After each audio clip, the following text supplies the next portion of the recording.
तो चैतन्य महाप्रभु ने संन्यास क्यों लिया था?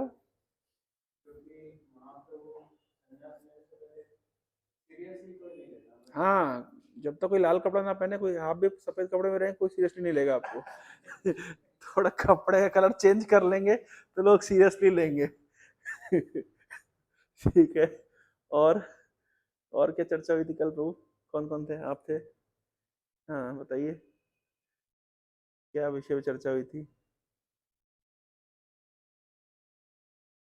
प्रकाशानंद सरस्वती और अच्छा, चैतन्य महाप्रभु क्यों मथुरा जाने से बाद में प्रकाशानंद सरस्वती से डिबेट करना चाहते थे, पहले क्यों नहीं करके जाते थे तो अच्छा होता था? याद है, बताया था।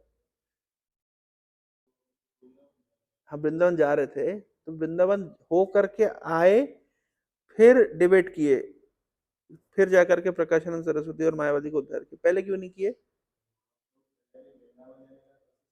हाँ, नहीं जा पाए। पहले वृंदावन हो आए, पहले अपना काम कर ले, उसके बाद ऑलरेडी 2-3 बार जब महाप्रभु संन्यास लेने के तुरंत बाद वृंदावन जाने का प्रयास किए तो अद्वैत आचार्य उनको पकड़ करके, नित्यानंद प्रभु पकड़ करके शांतिपुर ले आए। पहली बार नहीं जा पाए, दूसरी बार निकले तो बहुत भीड़ उनके पीछे पीछे, तो नहीं जा पाए। तो 2-3 बार उनका है ना अटेम्प्ट अनसक्सेसफुल रहा। तो बोला पहले, अभी तक तो काफी आगे निकल आए हैं, वाराणसी तक पहुंच गए हैं, तो अब रिस्क क्यों लेंगे? ठीक है।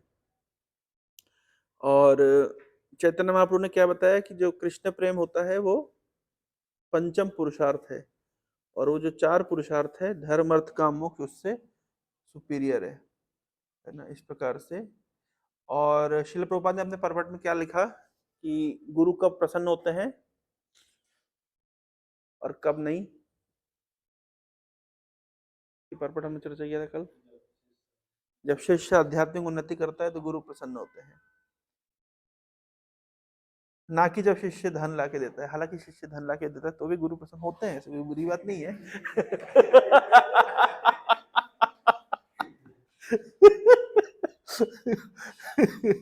लेकिन वास्तविक रूप में गुरु का प्रसन्न होते हैं जब शिष्य आध्यात्मिक उन्नति करता है। ठीक है, हैं? प्रमोशन मिलता है। कली काले नाम इनु नहीं आर धर्म। ठीक है, ये सब हमने कल चर्चा किया था। तो आज हम 100 नंबर श्लोक से चर्चा करेंगे।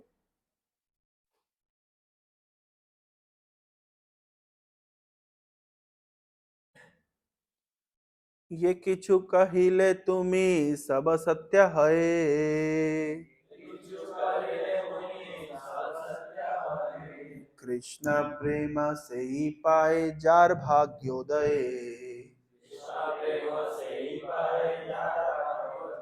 जो आपने कहा है बात बिल्कुल सही है।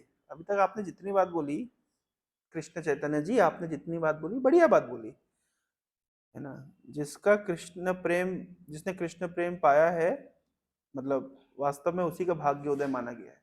ये जिसका भाग्य उदय हुआ है उसी ने कृष्ण प्रेम पाया है ना। ये बात तो आपकी बिल्कुल सही है ना। कृष्ण भक्ति कर इहाय सवार संतोष, वेदांत न सुना के ने तारक दोष।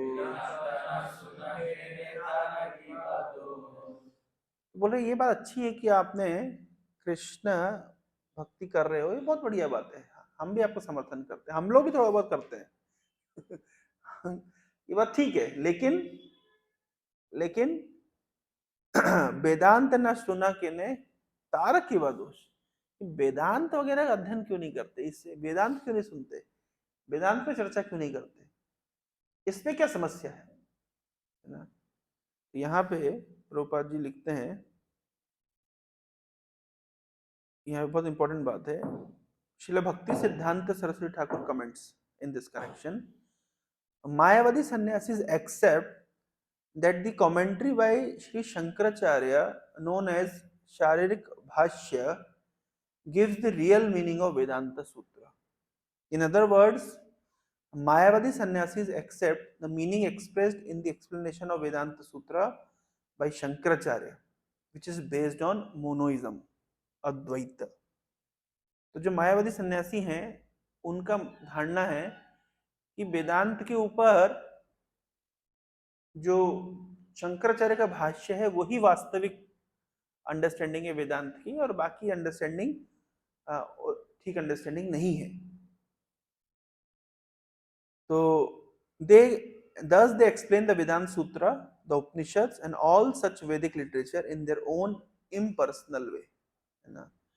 कभी कभी बहुत लोग हमसे भी डिबेट करते हैं, है ना, भाई गीता प्रेस की गीता जो है वो प्रमाणिक है ना, आप लोग की गीता उतनी प्रमाणिक नहीं. क्यों वो प्रमाणिक है, क्या क्या कारण से वो प्रमाणिक है?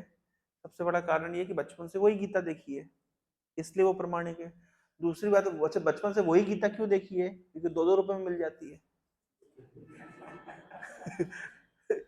कोई मरता है तो उसको जब होता है ना 13वीं होती है 12वीं होती है ना, उसमें क्या करते हो, गीता बांटते हैं. अब इसको वाली गीता तो बांट नहीं सकते आप, 300 रुपए गीता कौन बांटेगा 100 लोगों को. लेकिन 2-2 रुपए वाली गीता, 4-4 रुपए वाली गीता, 10-10 रुपए वाली गीता बांट सकते हैं. तो इसलिए उस गीता का प्रचार नेचुरली ज्यादा है. और उसमें जो भाष्य लिखा गया है वो मुख्यतः अद्वैत के ऊपर आधारित भाष्य लिखा गया है, तो वो ज्यादा प्रचलित है. और दूसरी बात है, कहीं पे भी अगर बताया जाए कि नहीं आपको, प्रोपा जी आगे एक परपट में लिख रहे हैं कि जो वैष्णव दर्शन है वो एक विज्ञान है. अच्छा, विज्ञान को कैसे स्वीकार करते हैं? जो साइंस ऑफ गॉड है, गॉड है ना, भगवत तत्व विज्ञान, ये भी एक विज्ञान है. विज्ञान को कैसे स्वीकार करते हैं? विज्ञान विज्ञान है, सबको वही मानना पड़ेगा. भाई 1+1 is equal to 2, +2 is equal to 4. इसमें हर व्यक्ति अपनी अपनी कमेंट्री नहीं दे सकता. हर व्यक्ति अपनी तरफ से नहीं, मेरा मानना तो ये है कि एक्चुअली 2+2 तो 6 होता है, ऐसा वैसा नहीं बोल सकते आप. 2+2 4 होता है. तो जिस प्रकार से साइंस है वो, ये साइंस के जो नियम है या मैथमेटिक्स के जो नियम है वो उस मूल सिद्धांत है, उसमें आप अपनी कमेंट्री नहीं दे सकते. उसी प्रकार से भगवत तत्व विज्ञान, science of God itself is a, ये मूल विज्ञान है, इसमें आपकी अलग से कमेंट्री की जरूरत नहीं है. यहाँ पे लिख रहे हैं द ग्रेट, हालांकि मैं इसको ये बहुत मैं पढ़ूंगा नहीं अभी, क्योंकि ये सब होमवर्क है आप लोगों के लिए है. प्रोपा जी इसमें बहुत डिटेल में समझा रहे हैं कि, जैसे मैं एक छोटा एग्जांपल देता हूँ.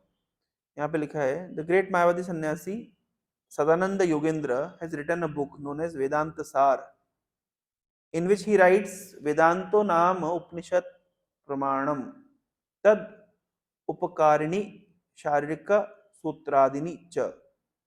According to Sadananda Yogendra, the Vedanta Sutra and the Upanishads are represented by Sri Shankaracharya in his Sharirik Bhasya commentary are the only source of Vedic evidence. यानी ये एक बहुत प्रचलित बात है कि जो शंकराचार्य का भाष्य है जो कि अद्वैत के ऊपर आश्रित है, उसी को मूल या उसी को ओरिजिनल कमेंट्री समझा जाता रहा है आज तक, अभी तक भी. मैक्सिमम क्या बोलते हैं उसको, जो इन्फ्लुएंस है वो उसी का है ना. हालांकि क्या शंकराचार्य का शारीरिक भाष्य ही एकमात्र भाष्य है वेदांत का? नहीं. अलग अलग वैष्णव संप्रदायों में अलग अलग वैष्णवों ने भी वेदांत का भाष्य दिया है. अच्छा, वेदांत क्या है पहले ये समझ लेते हैं. वेदांत, वेदांत मतलब, वेद मतलब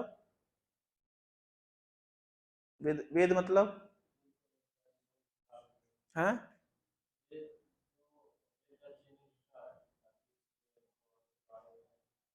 वेद का अर्थ होता है ज्ञान, नॉलेज, और अंत का अर्थ होता है मतलब बिल्कुल टॉप मोस्ट, क्या बोलना चाहिए उसको, है कंक्लूजन, या उसको बोलना चाहिए बिल्कुल उसका एपिटोम, एपिटोम ऑफ नॉलेज, वेदांत.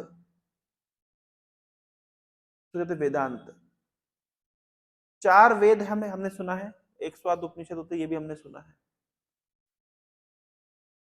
व्यासदेव ने वेदों को, उपनिषदों को सूत्र फॉर्म में लिखा। सूत्र, सूत्र मतलब फॉर्मूला, छोटे छोटे फॉर्मूला, इसको कहते हैं वेदांत सूत्र, जो कि वेदांत कहलाता है। मूलतः वेदांत कहलाता है जो वेदांत सूत्र दिए हैं शंकराचार्य ने, सॉरी व्यासदेव ने। लगभग 555 वेदांत सूत्र है ना। जैसे अगर हम चैट जीपीटी से पूछें व्हाट इज वेदांत सूत्र अकॉर्डिंग टू ISKCON, वेदांत सूत्र ऑल्सो नोन एज ब्रह्म सूत्र, ठीक है। ये व्यासदेव के द्वारा दिया गया है। ये सूत्र है, सूत्र मतलब फॉर्मूला, छोटा छोटा, ठीक है। That systematically explain the essence of Upanishad. उपनिषदों को भी एक्सप्लेन करने के लिए, जैसे मान लीजिए आप एग्जाम की प्रिपरेशन करते हैं तो क्या लिखते हैं, क्या करते हैं, बहुत बड़ा कंटेंट पढ़ते हैं और उसको बिल्कुल छोटा छोटा फॉर्म में लिख लेते हैं ताकि बाद में रिवाइज करना इजी हो। उसी प्रकार से एंटायर उपनिषद की फिलॉसफी को वेदांत सूत्र के फॉर्म में दिया गया है, ठीक है। अब इंटरेस्टिंग बात समझिए, इस वेदांत सूत्र के ऊपर हर संप्रदाय का भाष्य होता है। अगर वेदांत सूत्र के ऊपर भाष्य नहीं है तो संप्रदाय को प्रामाणिक संप्रदाय स्वीकार नहीं किया जाता। यानी कोई अगर प्रामाणिक संप्रदाय है तो उसके पास वेदांत सूत्र का भाष्य होना आवश्यक है। ये परिपाटी, परिपाटी समझते हैं, मतलब ये ट्रेडिशन चला आ रहा है। तो शंकराचार्य ने क्या किया, उन्होंने वेदांत सूत्र का भाष्य दिया जिसका नाम है शारीरिक का भाष्य। क्योंकि शंकराचार्य ने एक भाष्य दिया इसलिए शंकराचार्य का जो संप्रदाय है वो प्रामाणिक माना गया। इसी प्रकार से रामानुज आचार्य ने भी वेदांत का भाष्य दिया, ब्रह्मसूत्र का भाष्य दिया, और भी अन्य अन्य वैष्णव परंपराओं में वेदांत सूत्र का भाष्य दिया गया था। अच्छा, क्या व्यासदेव ने भी वेदांत की कमेंट्री लिखी है? श्रीमद् भागवतम, गरुड़ पुराण में लिखा गया है सूत्रम, ये जो भागवतम क्या है, भागवतम है ब्रह्म सूत्र का कमेंट्री, है ना। इसे करके गरुड़ पुराण में वर्णन मिलता है कि ये जो भागवतम है, जैसे क्रोनोलॉजी देखिए, व्यासदेव ने वेद लिखे, वेद के अंदर कर्म कांड का सेक्शन होता है और ज्ञान कांड का सेक्शन भी होता है। ज्ञान कांड के अंतर्गत उपनिषद आते हैं। उन उपनिषदों को समराइज करके उन्होंने वेदांत सूत्र दे दिए। अब सूत्र दे दिए तो उन्होंने विचार किया, अगर मैंने सूत्र दे दिया है लेकिन अगर इसकी कमेंट्री नहीं दूंगा तो लोग फिर क्या करेंगे, मनगढ़ंत तरीके से इसकी व्याख्या करेंगे। तो उन्होंने खुद वेदांत सूत्र की भाष्य कमेंट्री दे दी, जिसको श्रीमद् भागवत कहते हैं। वेदांत सूत्र में पहला सूत्र है अथा तो ब्रह्म जिज्ञासा। अतः जब आपको मनुष्य जन्म प्राप्त हुआ है तो क्या करना चाहिए, ब्रह्म जिज्ञासा करना चाहिए, आध्यात्मिक जिज्ञासा करना चाहिए। भोजन कहाँ मिलेगा, आहार कहाँ मिलेगा, निद्रा कहाँ मिलेगी, आत्मरक्षा कैसे होगी, मैथुन कैसे होगा, ये जिज्ञासा तो पशु भी करते हैं। लेकिन क्योंकि अब मनुष्य जीवन प्राप्त हुआ है तो मनुष्य को चाहिए कि ब्रह्म जिज्ञासा करे, अथा तो ब्रह्म जिज्ञासा।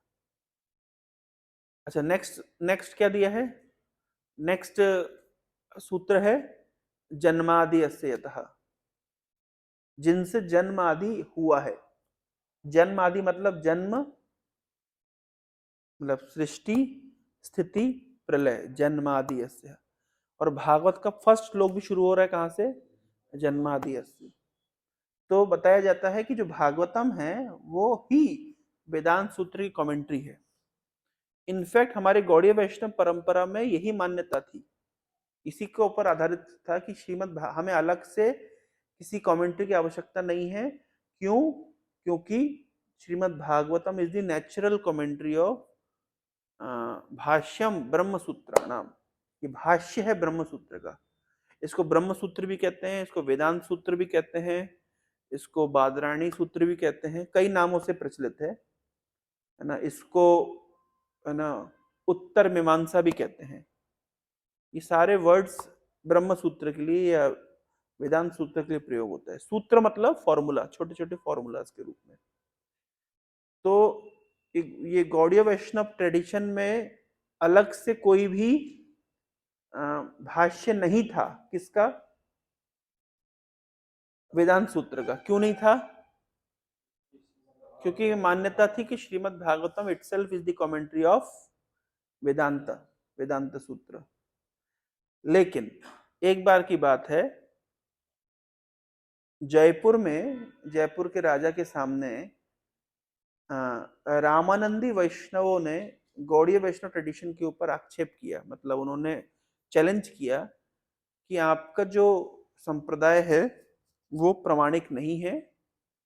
और उसके कारण क्या है? वन ऑफ द रीजन है कि आपके संप्रदाय में वेदांत सूत्र का भाष्य नहीं है। तब जयपुर के राजा ने ये इंफॉर्मेशन भिजवाई उस समय के गौड़ीय वैष्णव आचार्य श्रील विश्वनाथ चक्रवर्ती ठाकुर के पास, कि इस प्रकार से ये लोग चैलेंज कर रहे हैं। जबकि जयपुर के राजा भी एक गौड़ीय वैष्णव फॉलोवर थे। क्यों थे? क्योंकि राधा गोविंद देव जी की सेवा करते थे। अगर आपको पता हो इतिहास, गोविंद देव जी को ट्रांसफर किया गया कहां से? वृंदावन से जयपुर। क्यों? क्योंकि मुगल लोग का आक्रमण होता, औरंगजेब का आक्रमण हो रहा था। तो उस समय जयपुर में गोविंद देव जी को रख करके पूरा सिटी का एक्चुअली निर्माण हुआ है। जो जयपुर आज हम देखते हैं वो गोविंद देव जी को सेंटर में रखा। आज भी आप देखेंगे तो सिटी पैलेस के सामने गोविंद देव जी का मंदिर है। सिटी पैलेस में राजा रहते थे, और राजा ताकि सुबह सुबह अपने घर से, अपने अपने बरांडा से, अपने दरवाजे से खोल के ही सामने भगवान का दर्शन कर सके। तो आज भी उसी तरह का डिजाइन आप देख सकते हैं वहां पे जाकर के जयपुर में। तो गोविंद देव जी उनके आराध्य भगवान है। ये गोविंद देव जी को किसने प्रकट किया था? रूप गोस्वामी ने। और गोविंद देव जी का मंदिर किसने बनवाया था? रूप गोस्वामी ने नहीं बनवाया था। रूप गोस्वामी ने विग्रह प्रकट किया था। मंदिर बनवाया था जीव गोस्वामी ने।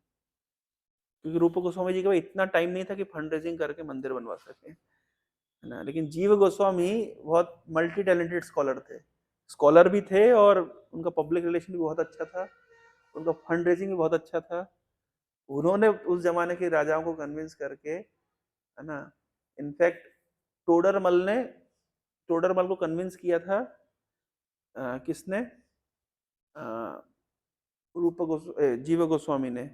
और जो लाल पत्थर आया था लाल किले के निर्माण के लिए, सेम पत्थर थोड़ा लाल किले में जाता था, थोड़ा सा वृंदावन आता था। उस पत्थरों से, है ना, ये जो मूल वृंदावन के मंदिरों का निर्माण हुआ। तो ये इसमें जो हिंदू राजा इन्वॉल्व थे, है ना, हाँ, उस स्मगलिंग होती थी इस तरीके से। तो जो भी है, तो इस प्रकार से, तो जब खबर गई विश्वनाथ चक्रवर्ती ठाकुर के पास, तो विश्वनाथ चक्रवर्ती ठाकुर उस समय काफी वृद्ध हो गए थे। तब उन्होंने अपने शिष्य बलदेव विद्याभूषण को भेजा जयपुर कि आप जाओ समाधान करो। बलदेव विद्याभूषण ने कोशिश करी रामानंदी वैष्णवों को समझाने की कि ये जो आप कह रहे हैं कि कमेंट्री चाहिए, हम अलग से किसी कमेंट्री को नहीं, मतलब हमारे हमारे संप्रदाय में अलग से कोई कमेंट्री नहीं है। जस्ट बिकॉज हम मानते हैं कि गरुड़ पुराण को कोट देके वो बता रहे हैं कि भाष्यम ब्रह्म सूत्र नाम, जो श्रीमद् भागवत है वो ब्रह्म सूत्र का भाष्य है। लेकिन रामानंदी वैष्णवों ने इस बात को अस्वीकार कर दिया कि नहीं नहीं, बोले किसी संप्रदाय को प्रमाणिक होने के लिए उनके पास ब्रह्म सूत्र का भाष्य होना आवश्यक है। क्योंकि भाष्य होना मतलब आपके एंटायर फिलॉसफी कहां पे है, भाई आपके थीसिस क्या है, वो कोई थीसिस तो होनी चाहिए ना। तो आपके एंटायर थीसिस डिफाइन होती है ब्रह्म सूत्र के भाष्य से। शंकराचार्य की थीसिस डिफाइन होती है ब्रह्म सूत्र के भाष्य से। रामाचार्य की थीसिस डिसाइड होती है ब्रह्म सूत्र के भाष्य से। भाई भाष्य मतलब ये रहे ब्रह्म सूत्र। अपने संप्रदाय को एस्टेब्लिश करने के लिए आप इस सूत्र के ऊपर अपनी कमेंट्री दो, अपनी फिलॉसफी प्रेजेंट करो। तो अगर आप गौड़ीय वैष्णव हो, अगर आप मानते हैं कि आप एक प्रमाणिक संप्रदाय हैं, तो आपके पास भी आपकी एक फिलॉसफी होनी चाहिए। तब बलदेव विद्याभूषण जी गोविंद देव जी के सामने जाते हैं, बोलते हैं कि भैया ये समाधान करिए, क्या करना है। तो गोविंद देव जी कहते हैं कॉपी पेन लेकर के आओ, मैं डिक्टेट करता हूँ, बैठो। 7 दिन तक गोविंद देव जी यही काम किए, बांसुरी बजाना छोड़ करके और बलदेव विद्याभूषण को डिक्टेट किए और ये लिखे। 7वें दिन प्रेजेंट कर दिए, बोले ये लीजिए कमेंट्री, 7 दिन के अंदर कमेंट्री दे दी।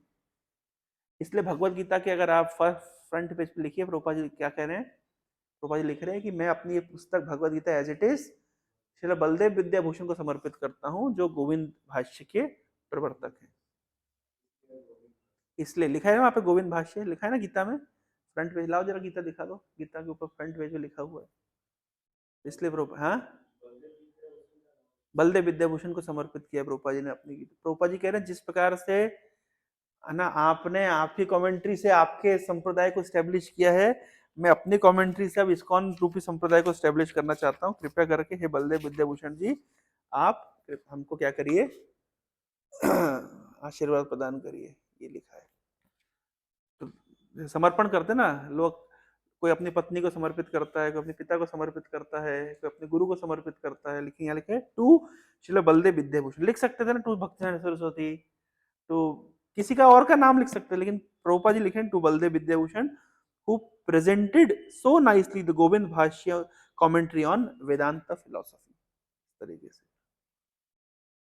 तो कोई भी संप्रदाय जो है, कोई भी जो क्या हो गया, कोई भी जो जो थीसिस है वो डिसाइड होती है, मतलब कोई भी संप्रदाय की फिलोसफी डिसाइड होती है वेदांत सूत्र के भाष्य के ऊपर।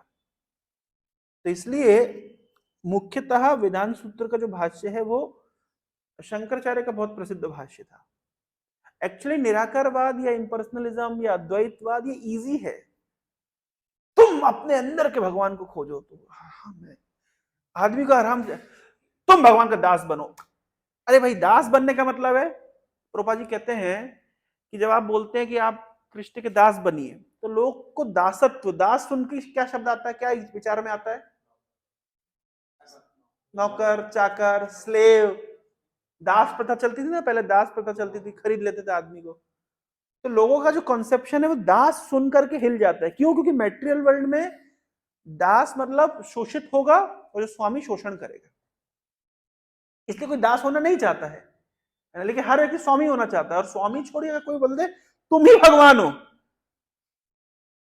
और किसी भगवान की खोज मत करो, अपने अंदर के भगवान को जानो, अपने अंदर के भगवान को पहचानो, तुम कर सकते हो, तुम पा सकते हो। अरे तुम समझ रहे? तो ये काफी मतलब क्या लगता है, मोटिवेशन लगता है। जबकि आप बोलो तुम सरेंडर करो, सर अंडर करो, नहीं क्या सरेंडर, क्यों सरेंडर करूं? क्योंकि सरेंडर शब्द भाई भारत ने पाकिस्तान ने आर्मी को सरेंडर करवाया 1971 के बाद, है ना, सरेंडर करा। सरेंडर शब्द का अर्थ होता है कि एक व्यक्ति विजयी हुआ है और दूसरा हारा है। तो मेटेरियल वर्ल्ड में जो सरेंडर का, स्लेव का, नौकर का जो कंसेप्शन है वो है एक व्यक्ति शोषण करेगा, दूसरा व्यक्ति शोषित होगा। लेकिन आध्यात्मिक जगत में ये बिल्कुल विपरीत है। जो सरेंडर करेगा वास्तव में वो कंट्रोल कर रहा है किसको? जिसको वो सरेंडर किया। भाई भौतिक जगत में अगर भारत ने पाकिस्तानी आर्मी को सरेंडर करवाया तो भारत कंट्रोल करेगा पाकिस्तान को, यही होगा मीनिंग। लेकिन आध्यात्मिक जगत में बिल्कुल विपरीत है। अगर भक्त ने भगवान को सरेंडर किया, भक्त अपने प्रेम के बल पे भगवान को नचाएगा, बिल्कुल विपरीत है। तो आध्यात्मिक जगत में सरेंडर का भाव अलग है, लेकिन मेटेरियल वर्ल्ड में वो अलग हो जाता है। आध्यात्मिक जगत में शोषण जैसी कोई चीज नहीं एग्जिस्ट करती, लेकिन भौतिक जगत में शोषण ही मूल है।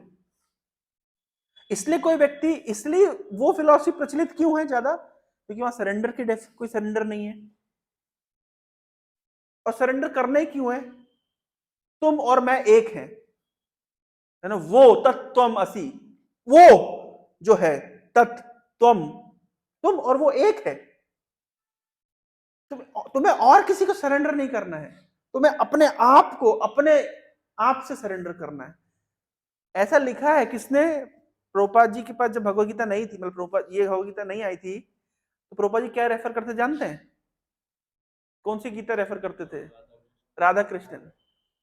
वो तो राधा कृष्ण, उनकी जो सर्वपल्ली राधा कृष्ण की गीता में कई जगह ये वर्णन है।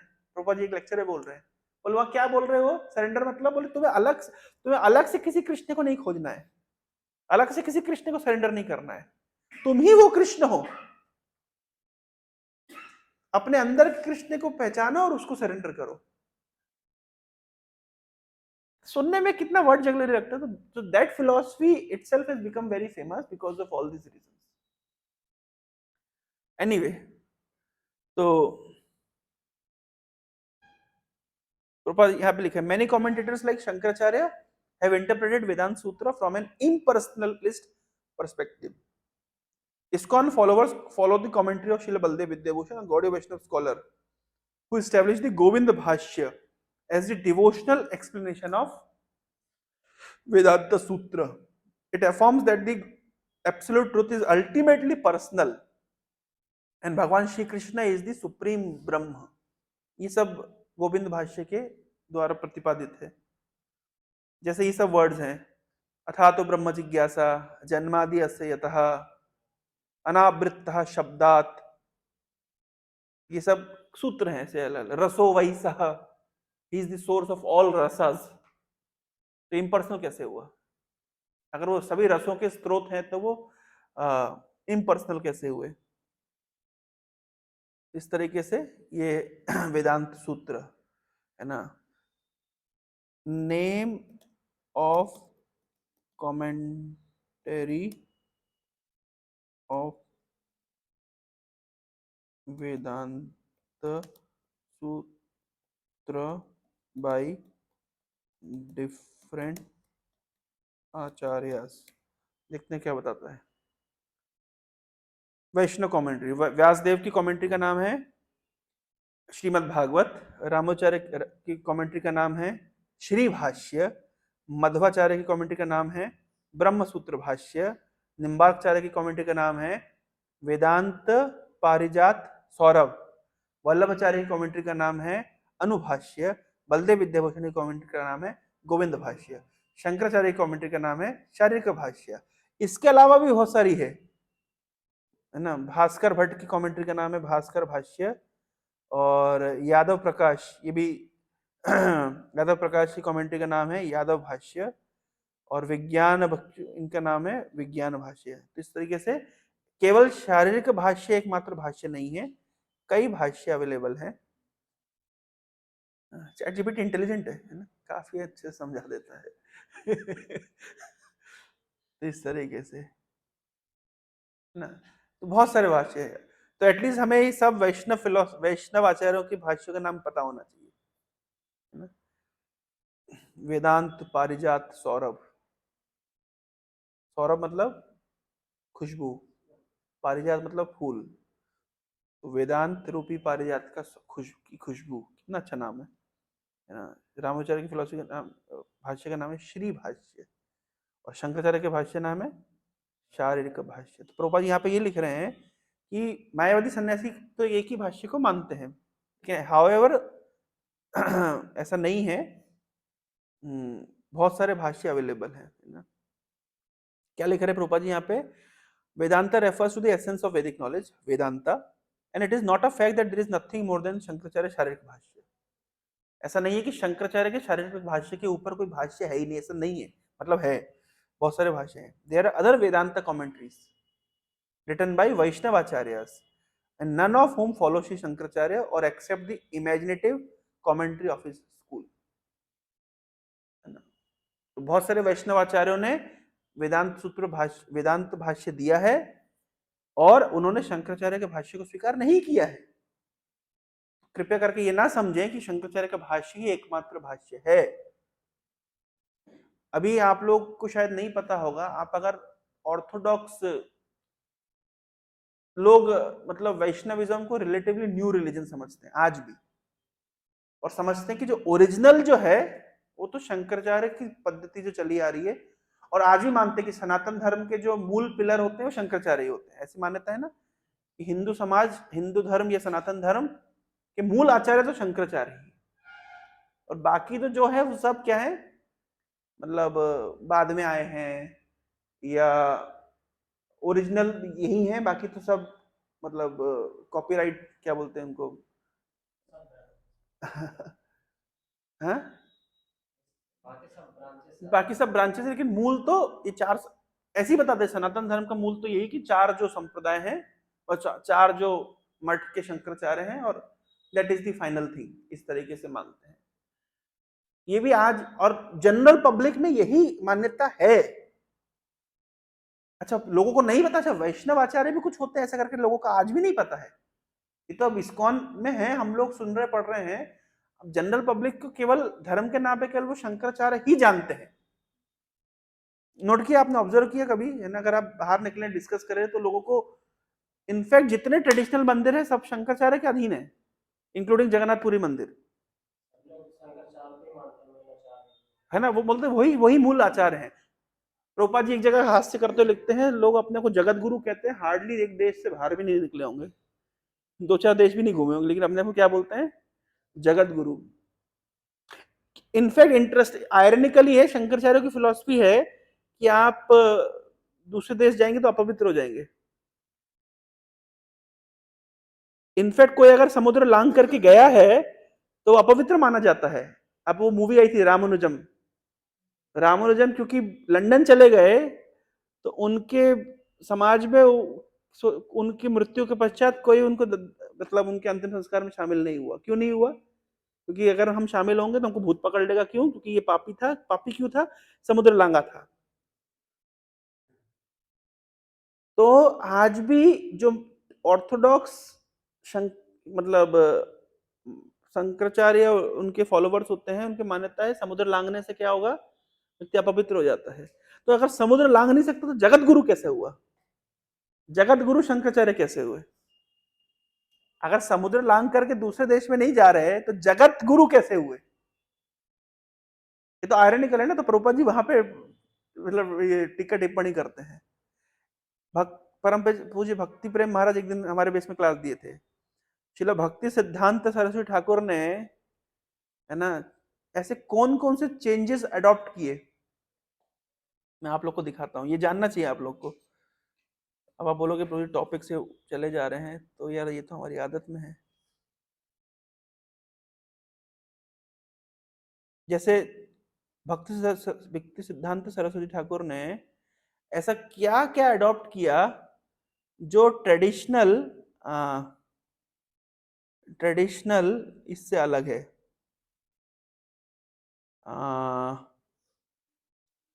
भक्ति प्रेम महाराज का मेल ये रहा।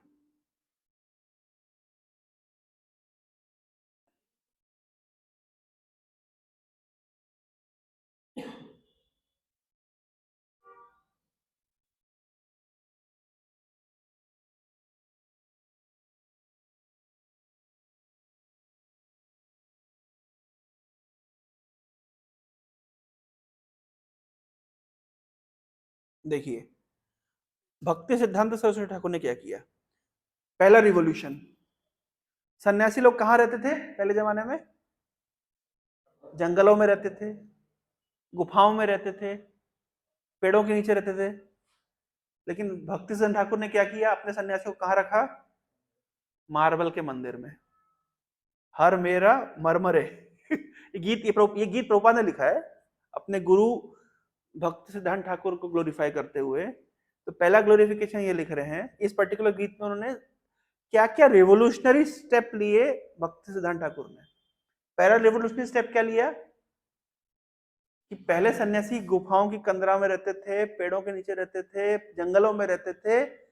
भक्ति सिद्धांत ठाकुर ने अपने सन्यासियों को कहां रखा? मार्बल के मंदिरों में। First revolution.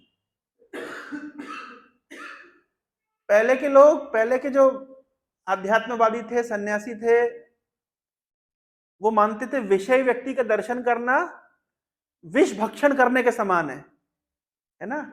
हमने सुना था ना वो श्लोक, चैतन्य चंद्रोदय नाटक का श्लोक, हा हंत हंत विषय भक्षण तो अपि असाधु। क्या श्लोक था? पहला लाइन क्या था वो? भगवत भजन उन्मुखस्य निष्किंचनस्य भगवत भजन उन्मुखस्य पारम परम जिगमिशोर भव सागरस्य संदर्शनाम विषय नाम अथा योषिताम हा हंत हंत विषय भक्षण तो अपय साधु।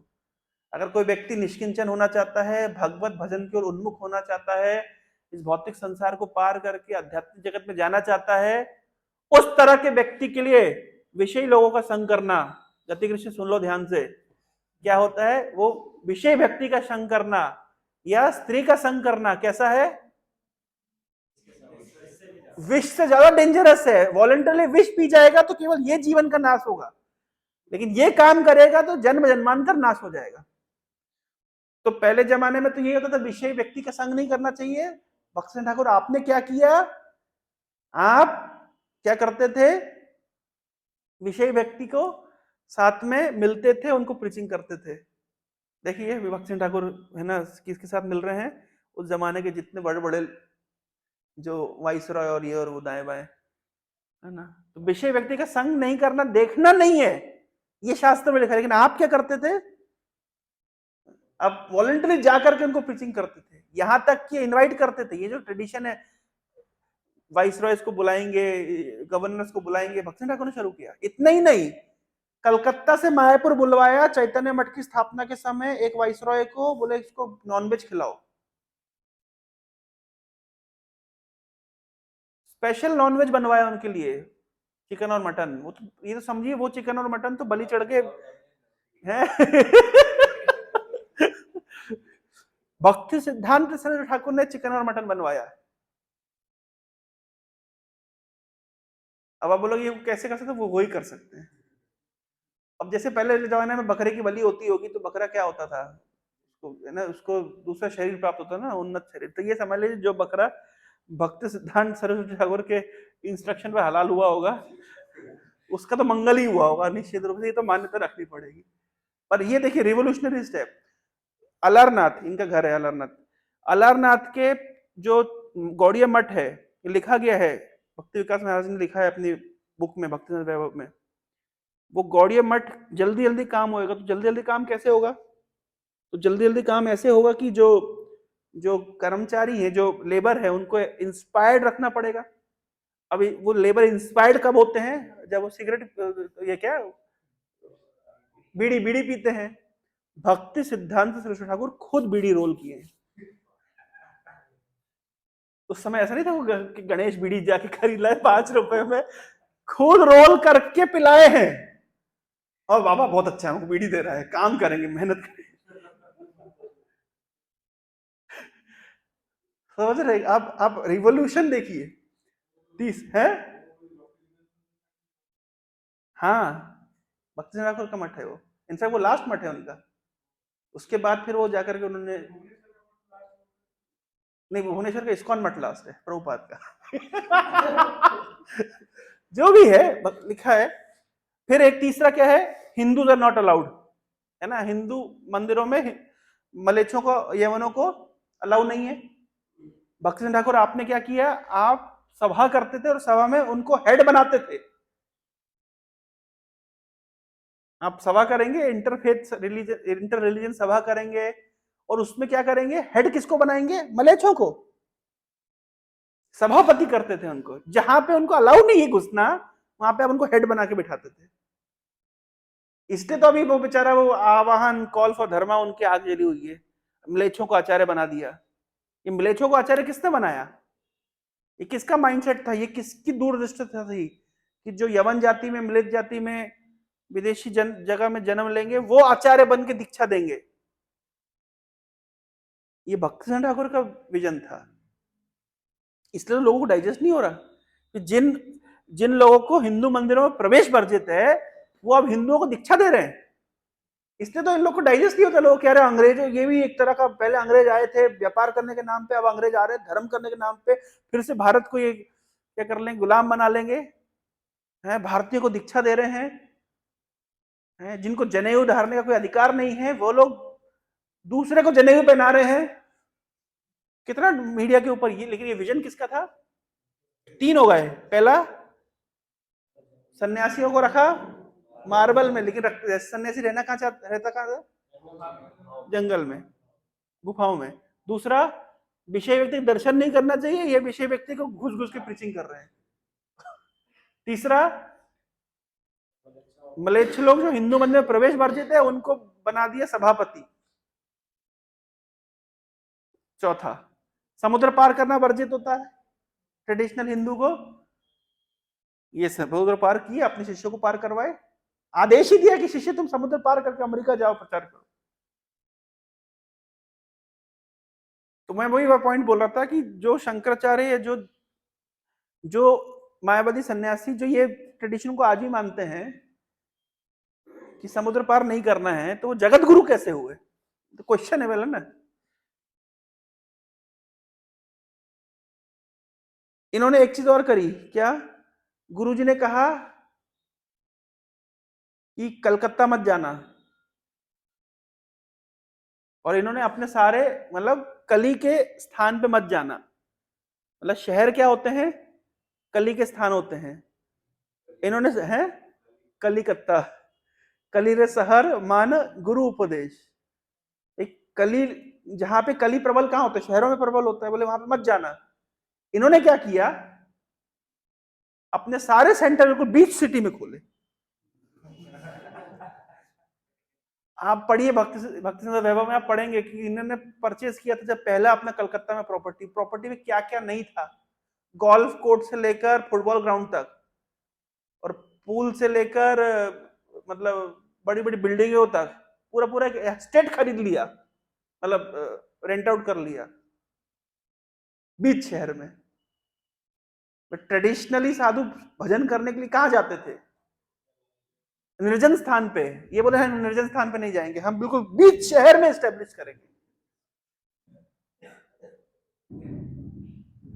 तो निर्जन स्थान, जो ट्रेडिशनली साधु लोग निर्जन स्थान खोजते थे, ये बोले हम निर्जन स्थान पे नहीं जाएंगे, हम बीच शहर में जाएंगे। है ना रिवोल्यूशनरी स्टेप? हाँ, ऐसा।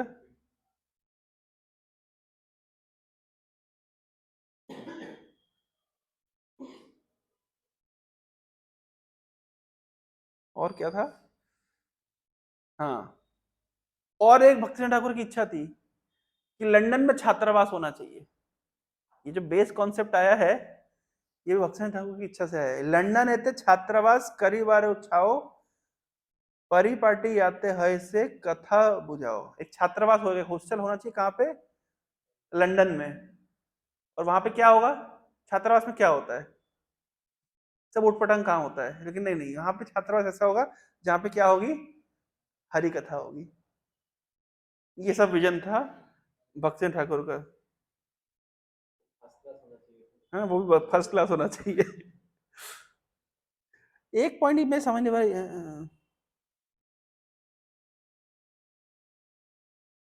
वही बोल रहे हैं, हाँ, लोग निर्जन भजन चाहते थे, लेकिन ये बिल्कुल मतलब पब्लिक के साथ रहते थे इस तरीके से। So these were the revolutionary steps taken by शिला भक्ति सिद्धांत Saraswati.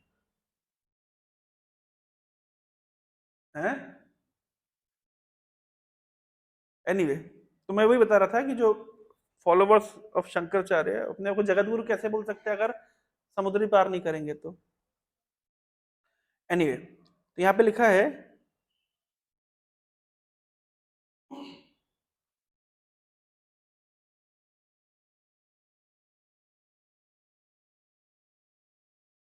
monoist philosophers like Shankaracharya and his followers want to establish that God and the living entity are one. जीव और ईश्वर क्या है? एक है। And instead of worshipping the supreme personality of Godhead, they present themselves as God. भगवान की पूजा करने के से बेटर है भाई वो भगवान पूजा ना करके क्या मान्यता है कि तुम ही भगवान हो, पूजा किसी करनी है। They want to be worshipped as God by others. Such persons do not accept the philosophies of Vaishnava acharyas, which are known as Shuddha Advaita, शुद्ध द्वैता, विशिष्ट अद्वैता, द्वैत द्वैता, अचिंत्य भेदाभेद। ये सब कौन सी फिलोसफीज है? वैष्णव फिलोसफी। हमें यहाँ लिखा है ना, आप लोग पढ़ लीजिए, है ना? द्वैत वेदांत, द्वैत अद्वैता, शुद्ध अद्वैता, ये सब वैष्णव फिलोसफीज है। रामानुजाचार्य की ही एक धारा है, रामानंदी, रामानुज आचार्य की एक धारा है, रामानंद आचार्य।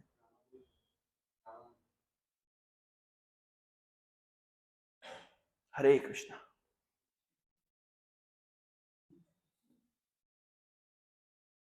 So Mayavadis do not discuss these philosophies, for they are firmly convinced of their own philosophy of Kevala Dvaita, exclusive monism.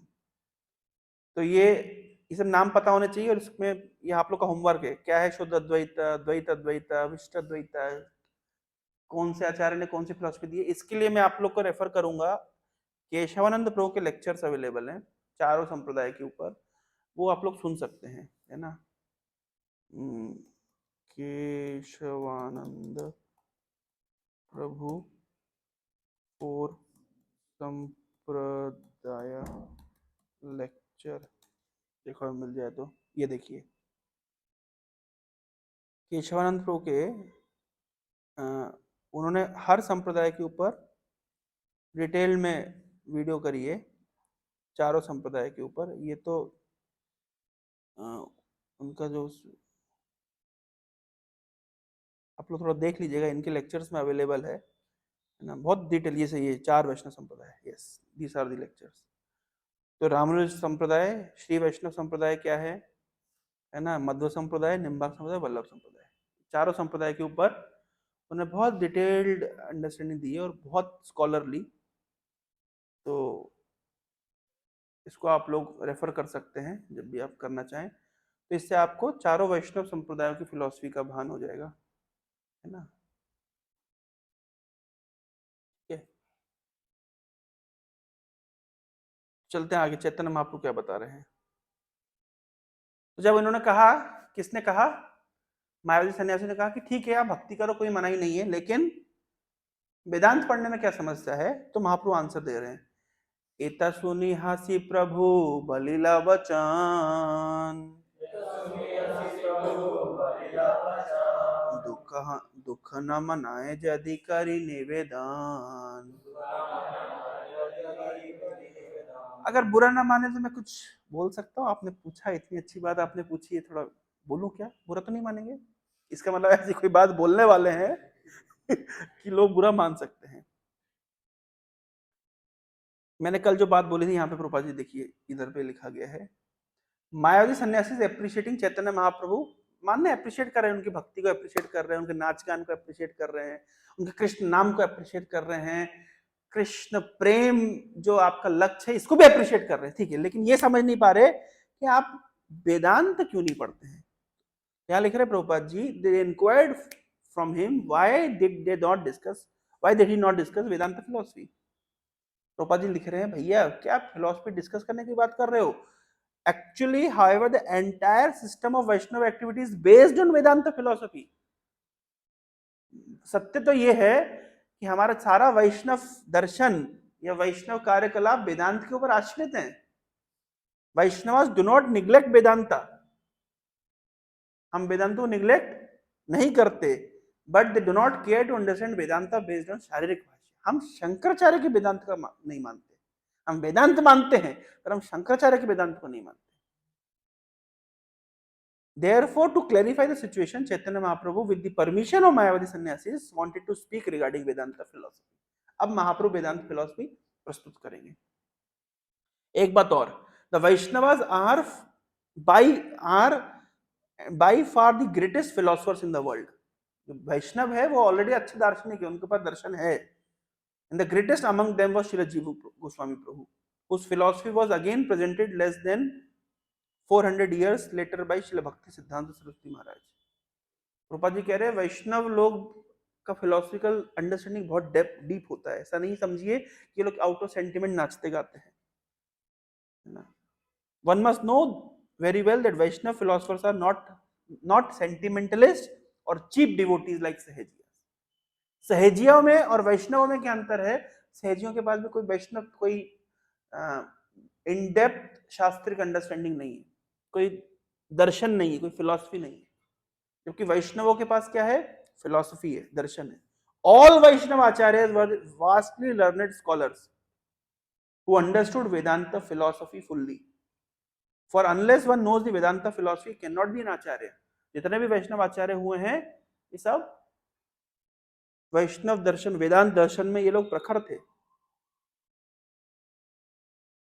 अगर कोई व्यक्ति को भारत में आचार्य स्वीकार किया जाना चाहिए जाएगा तो किसको आचार्य स्वीकार किया जाएगा? जिसको वेदांत का ज्ञान है। और फिर प्रभुपाद जी यहाँ पे वो परपट में लिख रहे हैं, ये जो श्लोकों के दो तीन श्लोक जो प्रभुपाद कोट कर रहे हैं, उसमें बोल रहे हैं कि जो भक्ति होती है वो शास्त्र सम्मत होती है, उसके पीछे एक फिलॉसफी होती है। सहजिया जैसे चीप और सेंटिमेंटल होकर के भक्ति नहीं की जाती है ना। तो प्रभुपाद जी यहाँ पे दो श्लोक कोट कर रहे हैं, भागवत से एक श्लोक कोट कर रहे हैं और एक फेमस श्लोक, श्रुति स्मृति पुराण पंचरात्रि विधिम्बिना एकांत के हरे भक्ति उत्पाते व कल्पते। जो भक्ति तथाकथित भक्ति शास्त्रों के विरुद्ध है, उस प्रकार की भक्ति को भक्ति नहीं कहते। जैसे भगवान कृष्ण की फोटो के ऊपर जन्माष्टमी के दिन मक्खन मुंह पे डाले जाते हैं, इसका अर्थ क्या? ये नहीं समझते हैं कि भगवान आंख से देख के खा सकते हैं? भगवान केवल भगवान की दृष्टिपात होने से भगवान, तो ये मुंह में डालना क्या जरूरत है? मुंह देखा आप लोग फोटो गंदी कर देते हैं इससे, मुंह पे मक्खन लगा लगा करके, है ना। कुछ लोग तो कृष्ण कन्हैया को चाय पिला रहे हैं आजकल, देखा नहीं यूट्यूब पे कितनी रील्स बन रही है ना। वो कौन सा अरोड़ा है अरविंद अरोड़ा क्या? तो सहजिया कहते हैं इसको। सहजिया क्यों कहते हैं? श्रुति स्मृति पुराण आदि पंचरात्र की विधि बिना, है ना। एक क्रिकेट प्लेयर जा रहा है एक महाराज के पास में जाकर के बोल रहा है कि महाराज हम आध्यात्मिक जीवन में आगे कैसे बढ़े? बोले आप तो ऑलरेडी लाखों करोड़ों लोगों को अपने बैट बल्ले से खुश करते हैं, तो इस माध्यम से भगवान आपसे प्रसन्न है, आपको अलग से कोई भजन करने की जरूरत नहीं है। श्रुति स्मृति पुराण आदि पंचरात्र की विधि बिना एकांत की हरे भक्ति उत्पात व कल्पते। ये उत्पात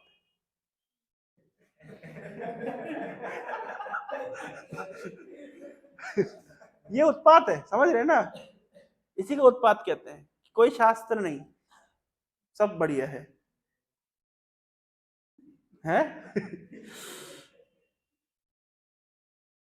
तो ये क्यों बात उठी है? क्योंकि अभी तक मायावादी सन्यासी क्या समझ रहे हैं कि ये केवल नाचते गाते, इनके पास शास्त्र ज्ञान नहीं है, ये वेदांत का ज्ञाता नहीं है। तो ये जो कोटेशन उठा है प्रभुपाद जी, कोटेशन में इसलिए कि बहुत सारे लोग की धारणा है कि जो नाचना गाना करते हैं इनको वेदांत का ज्ञान नहीं है। और कुछ लोग खुल्लम खुल्ला इस बात को बोलते हैं, रिकॉर्डेड वीडियोस अवेलेबल हैं। चुटिया, कल बता ना, चुटिया डाल करके तिलक लगा करके नाचते हैं। क्या कृष्ण ने गीता में नाचने का उपदेश दिया है? इसका मतलब है कि जो नाचता गाता है दे do not have the solid grounds, they do not have the solid philosophy. अब महाप्रभु सॉलिड फिलॉसफी देना शुरू करने वाले हैं। इसलिए तो सहजी लोग सेंटिमेंटल होते हैं, कुछ लोग ओवर सीरियस होते हैं, भक्त लोग मजे में रहते हैं। भक्त लोग, वही तो बात है ना, आश्चर्य की बात देखिए, भक्त लोग नाचते गाते हैं बट उनकी फिलॉसफी सबसे डीप है। आप अंतर समझिए, एक पार्टी केवल नाचना गाना करती है और उनके पास कोई फिलोसफिकल बेसिस नहीं, और एक व्यक्ति इतना फिलोसफी घुसा हुआ है कि जान सूख गई, आदमी के चेहरे में मुस्कुराहट नहीं आती, फ्रस्ट्रेटेड रहता है,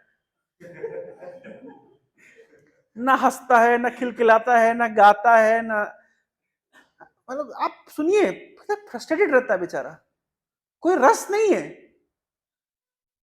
ये रस कहां से आएगा?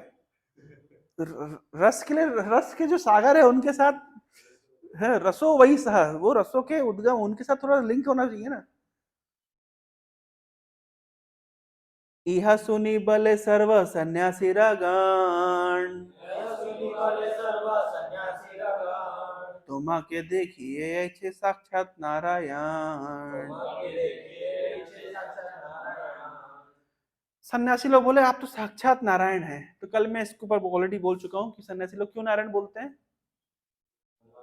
क्योंकि सन्यासी लोग सबको नारायण बोलते हैं, दरिद्र नारायण, जनता जनार्दन, तो सबको नारायण बोलते, तो उसी ट्रेंड में महाप्रभु भी नारायण बोल रहे हैं। परंतु उन्होंने अभी तक इस बात को समझे नहीं कि ये एक्चुअल नारायण है ना। क्योंकि मैं बता रहा हूं ना, सन्यासी लोग, वही तो कल भी बताया है, भगवान कौन है? मैं भगवान, तू भगवान, हम सब भगवान, सभी भगवान है। तो ये पॉइंट क्यों है? ये ट्रेंडिंग है प्रभु। आप लोग अगर थोड़ा सा इसको देखिए, अगर मैं इसलिए कह रहा हूँ, अपन लोग क्या होते हैं, हम लोग चार दीवारी में बैठे रहते हैं, है ना, इस्कॉन की चार दीवारी में सेफ एंड प्रोटेक्टेड प्रसाद मिलता रहता है, आनंद में रहते हैं। थोड़ा बाहर निकलेंगे ना तो ये सब चीजें हम देख पाएंगे, प्रत्यक्ष देख पाएंगे कि कैसे लोग कितनी कितनी भ्रमित फिलॉसफी से जूझ रहे हैं। एक्चुअली प्रीचिंग इसको, मैं हमारे काउंसलर कहते थे, प्रीचिंग किसको कहते हैं, ये नहीं कि तुम जो ऑलरेडी इंटरेस्टेड है उसको क्या बोलते हैं, उसको थोड़ा बहुत उसका सेंटीमेंट है, इमोशन है, भगवान देवते, उसको पकड़ा दी माला, वो करने लगा हरे कृष्णा, तो हाँ प्रीचिंग हो गई, मेरा एक और काउंसलिंग बढ़ गया। ऐसे नहीं प्रीचिंग होती है।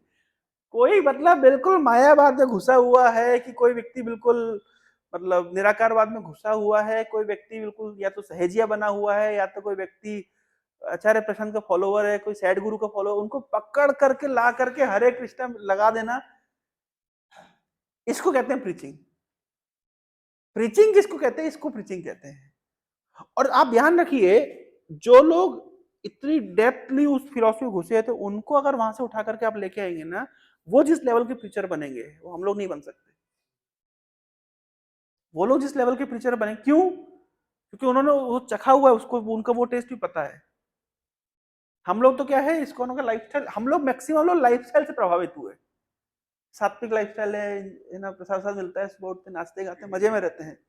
हम लोग भी सहजिया लोग से कम नहीं है। वो तो क्या है, हमारे बुक डिस्ट्रीब्यूशन का क्या बोलते हैं उसको, बुक रीडिंग का साधना रिपोर्ट में लिखना पड़ता है करके थोड़ा पढ़ते हैं, नहीं तो वो अगर ना हो तो पढ़े लिखे कोई ना हो, तो हमारा लाइफस्टाइल ही मजे में है।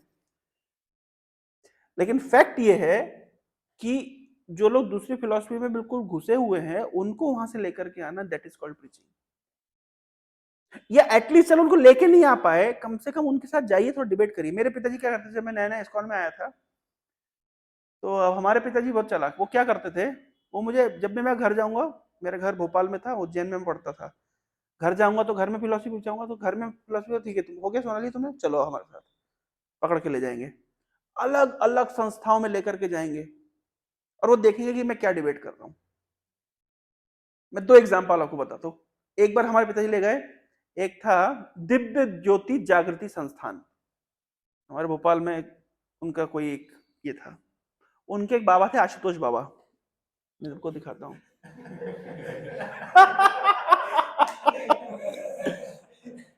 दिव्य नहीं, वह होते हैं दिव्य ज्योति जागृति संस्थान, श्री आशुतोष महाराज, ठीक है। अच्छा, ये महाराज को क्या हुआ, ये महाराज समाधि में चले गए, ठीक है ना। फिर इनकी बॉडी को फ्रिज में रखा गया 7-8 साल से, अभी तक समाधि से बाहर नहीं निकले, ठीक है। हैं? फ्रिज में क्यों रखा है? अच्छा, निकले नहीं तो निकले नहीं, अभी रिसेंट में, ये 6 महीने पहले घटना है, इनकी दो शिष्या हम गुरुजी को समाधि से वापस लेकर के आए, खुद समाधि में चली गई, वो भी वापस नहीं आई। मतलब उनके उनके जो आश्रम में अगर कोई मतलब झगड़ा झाटी हो जाती है, कुछ क्राइम हो जाता है, किसी को मारवार डालते हैं, तो क्या बोलते हैं, वो समाधि में गए हैं गुरुजी के पास। अरे ये फैक्ट ऑन रिकॉर्ड, केस चल रहा है अभी इनके ऊपर, मतलब इनके संस्था के ऊपर, जो भी है। तो इनकी संस्था के दिन में हमको लेके चले गए हमारे पिताजी, तो हम जैसे गए, तो हम तो इस्कॉन में पहले सीखे कि भाई प्रणाम करते हैं, और इस्कॉन में जो नया नया आदमी आता है ना, हर जगह प्रणाम करता है। ये एक फैक्ट है, आपने देखा होगा ना, इस्कॉन में कोई आता है तो चारों दिशाओं में, 10 दिशाओं में प्रणाम करता है, इसको देखा प्रणाम, उसको, और कुछ समय के बाद में फिर कोई प्रणाम करेगी तो ऐसे करके कर देता है, ये हो जाता है। नया आदमी हर जगह प्रणाम करता है। तो मैं भी गया, तो मैंने भी, वो लोग साधु की ड्रेस में थे, ऐसे बड़ी बड़ी दाढ़ियां थी और ऐसे लाल कपड़ा पहने हुए थे, मैं गया चुपचाप तरीके से प्रणाम किया, ठीक है। सबसे पहले हमारे पिता से पूछते हैं, और बताइए क्या लेंगे, चाय या कॉफी? घुसते ही मैंने कहा पिताजी देख लो ये रहा इनका स्टैंडर्ड, मैं तुरंत पिताजी को बोला, मैं कहा देख लीजिए, क्योंकि इस्कॉन में तो आके आपको सिखा देते चाय नहीं की कॉफी नहीं। अच्छा, अब बात शुरू हुई। आप देखिए, कभी भी सबसे इंटरेस्टिंग चैप्टर मायावादियों के लिए कौन सा है भगवत गीता का? भगवत गीता का कौन सा चैप्टर सबसे सबसे ज्यादा इंटरेस्ट लेते हैं मायावादी लोग? उसके नेक्स्ट वाला 11वां अध्याय, विराट रूप। जानते क्यों उसमें रुचि लेते हैं? क्योंकि वो ही एक चैप्टर है जिसमें आप इंटरप्रेट कर सकते हो। बाकी जगह सब तो क्रिस्टल क्लियर है। भगवत गीता का जो 11वां अध्याय है उसमें आप इंटरप्रेट कर सकते हो, बाकी जगह क्या है, क्रिस्टल क्लियर लिखा गया है। इंटरप्रिटेशन का स्कोप केवल 11 चैप्टर में। कैसे इंटरप्रिटेशन का स्कोप है? भगवान कह रहे हैं, कृष्ण अर्जुन को कह रहे हैं, दिव्यम ददामि ते चक्षु पश्य में योग ऐश्वर्यम। अर्जुन मैं तुम्हें दिव्य चक्षु प्रदान कर रहा हूं, तो मेरे योग ऐश्वर्य को देखो। तो फिर वो बोलना शुरू करिए। तो समझे आप इस अध्याय का, इस श्लोक का अर्थ समझ रहे हैं? ये दिव्य चक्षु जब प्राप्त होता है तो व्यक्ति ईश्वर का वास्तविक स्वरूप देखता है। ईश्वर का वास्तविक स्वरूप कब देखता है व्यक्ति? जब उसको दिव्य चक्षु प्राप्त होते हैं। अच्छा, ईश्वर का वास्तविक स्वरूप, इसका मतलब क्या है? मतलब वो नहीं जो कृष्ण बोल रहे हैं, वो कृष्ण के अंदर का जो ईश्वर है, वो जिसने अर्जुन को गीता का ज्ञान दिया कृष्ण के अंदर बैठ करके, वो निराकार अलौकिक ज्योति स्वरूप परमात्मा तत्व। सुन के कितना ऐसा लगता है ना, ऐसे बोलते हैं। और क्योंकि वही एक स्कोप, वही एक जगह बचती है जहां पे आप कुछ इंटरप्रेट कर सकते हो। और बोले नहीं भाई कृष्ण ही भगवान है। बोले नहीं नहीं, देखिए कृष्ण क्या कह रहे हैं, मैं तुम्हें दिव्य नेत्र दे रहा हूं जिससे तुम उस वास्तविक परमात्मा को देख सको। इसका मतलब वो वास्तविक परमात्मा दूसरे हैं। अब ये तो कोई आदमी बोले तो वैसे ही कुछ समझ, चलो उसको आप ध्यान से नहीं दो। कोई औरत बोले तो कितना अच्छा लगे कानों को सुनने में, है? हाँ। सरस्वती से बीड़ा बजा के, ये फैक्ट है। 11 चैप्टर के ऊपर एक संस्था है, नाम नहीं लूंगा, वो वीडियो चल रही है, मेरी मम्मी डांटती है, तुम वीडियो में तुम क्यों नाम बोलते हो। आपको क्या लग रहा है इस्कॉन की प्रीचिंग है? कितने लोग, आप कितने सेंटर्स हैं आपके? आपके भुवनेश्वर में कितने सेंटर हैं? भुवनेश्वर में इस्कॉन में कितने सेंटर हैं? इस संस्था के 50 सेंटर से कम नहीं होंगे।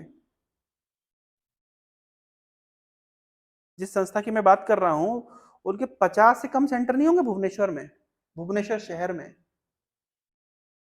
क्योंकि आपके सेंटर खोलना बड़ी मुसीबत है।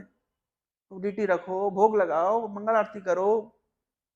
उनके सेंटर कुछ नहीं है, एक कमरे में लाइट जला देते, तो ध्यान करो।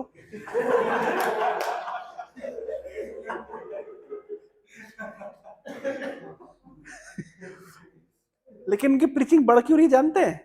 सब माताएं इन्वॉल्व है। हमारे देश के राष्ट्रपति इन्वॉल्व है, और कौन किसको क्या बोलना है। आप पॉइंट समझे? और वो लोगों का फेवरेट चैप्टर है। कुछ दिन पहले एक वीडियो आई थी, मैं वीडियो नहीं दिखा रहा आप लोग को, उसमें दिखा रहे हैं, उसमें 4-5 साधु सन्यासी बैठे हुए हैं, कुछ 2-4 भागवत प्रवक्ता भी बैठे हुए हैं, उन सबको बिठा करके ये माता जी कन्विंस करने में लगी हुई हैं कि गीता कृष्ण ने नहीं बोली है, गीता के अंदर जो परमपिता परमात्मा है, सिद्ध बाबा हैं, वो गीता दे रहे हैं, और लोग कन्विंस्ड हैं। मैं जिस कंपनी से सीएसआर मांग रहा हूं, मेरे साथ मैं मिलने जाता था, गंदी नाक चढ़ाता है उनका एचआर, गंदी नाक ऐसे, और उनके साथ माता जी के साथ फोटो खिंचा कैसे और स्टेटस पे डालता है। वो तो मेरा सीएसआर हो जाए उसके बाद बोलूंगा उसको ये बात, अभी तक हुआ नहीं तो मैं क्यों पंगे लूं। लेकिन मैं आपको क्या बताना चाह रहा हूं, हमको बाहर निकलना चाहिए, थोड़ा फिलॉसफी सुनना चाहिए दूसरों की, तब आपको पता चलेगा कि क्या चल रहा है। ये चैतन्य महाप्रभु का जो संवाद हो रहा है मायावादी सन्यासियों के साथ में, तुम भगवान हो, हम सब भगवान हैं, अलग से कोई भगवान नहीं है, ये बहुत व्याप्त है। इस्कॉन वालों को पता नहीं चलता क्योंकि इस्कॉन वाले, हमारी यही लड़ाई है कृष्ण को एस्टेब्लिश करना।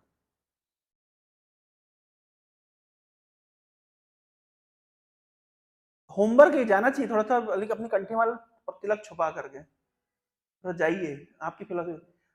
वो कुछ बच्चे हमारे उधर चले गए, वो इधर पे सत्संग विहार, बोले मंदिर है, मंदिर जाके देखते आते क्या है, जाके देखे तो मुझे तो कुछ भी नहीं है। मंदिर है लेकिन कुछ है ही नहीं अंदर।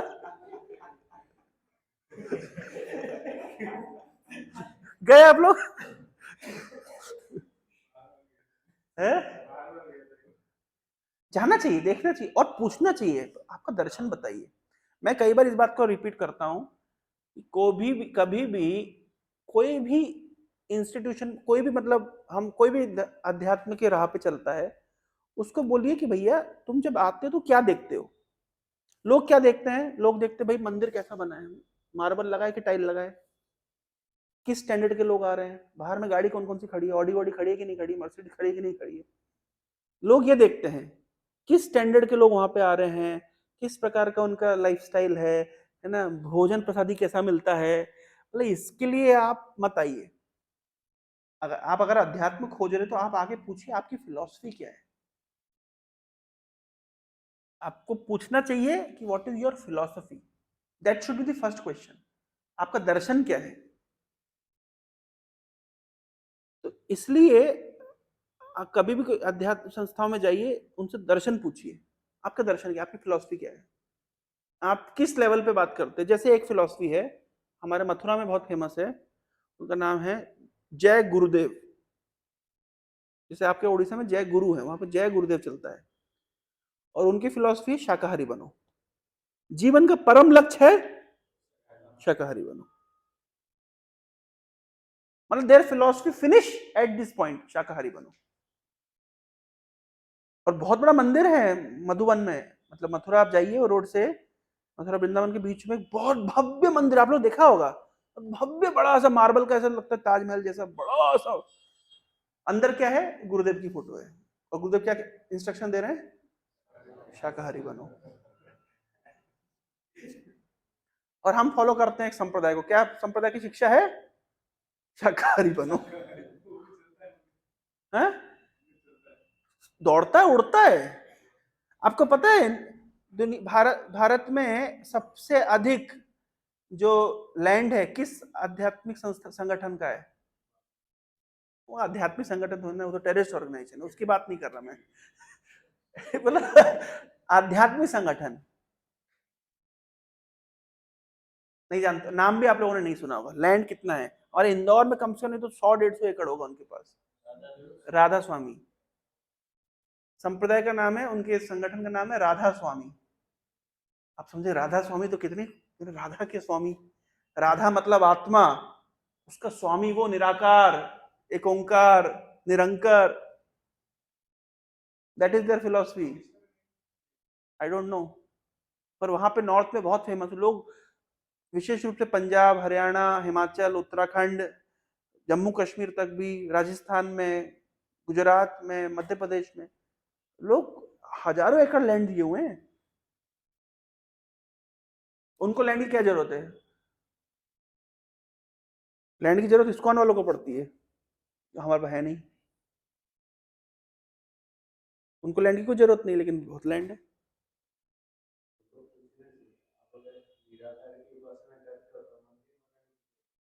मंदिर, मंदिर का मस्जिद जैसा होता है, अंदर कुछ नहीं होता है। उनके पास बहुत लैंड है, पर फिलॉसफी नहीं है। हमारे पास हो सकता है मेटल रिसोर्सेज उतने ना हो, पर हमारे पास बहुत सॉलिड फिलॉसफी है। तो मेरा कहना यह है कि ये फिलॉसफी अब जानना चाहिए, जा जाकर पूछना चाहिए। और लोग मानते हैं, लोग खुल्लम खुल्ला, आपको क्या लग रहा है लोग कृष्ण को मानते हैं। आप लोग बहुत ब्लेस्ड है कि उड़ीसा में रहते हैं, जगन्नाथ जी को लोग मानते हैं।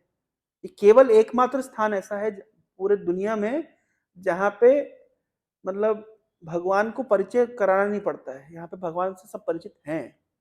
लेकिन अगर आप बाहर निकलेंगे, आप हम लोग के क्षेत्र में जाएंगे, तो एमपी तो आदिवासी क्षेत्र है, सब देवी के उपासक हैं। फैक्ट है ना ये। वहां पे भगवान के साथ में भगवान को नहीं जानते लोग, वो बहुत कठिन है स्टैब्लिश करना। To establish Krishna is the supreme personality of Godhead, and devotional service is the highest spiritual activity. इस चीज को एस्टेब्लिश करने में प्रचारकों के प्राण निकल जाते हैं। ये कठिन है। लोग नहीं मानते हैं भगवान के रूप में कृष्ण को। चलो कृष्ण को भगवान मानते हैं, कृष्ण भी भगवान है, लेकिन हमारी फिलॉसफी कृष्ण ही भगवान है, वो भी से ही में लाने में प्राण निकल जाता है।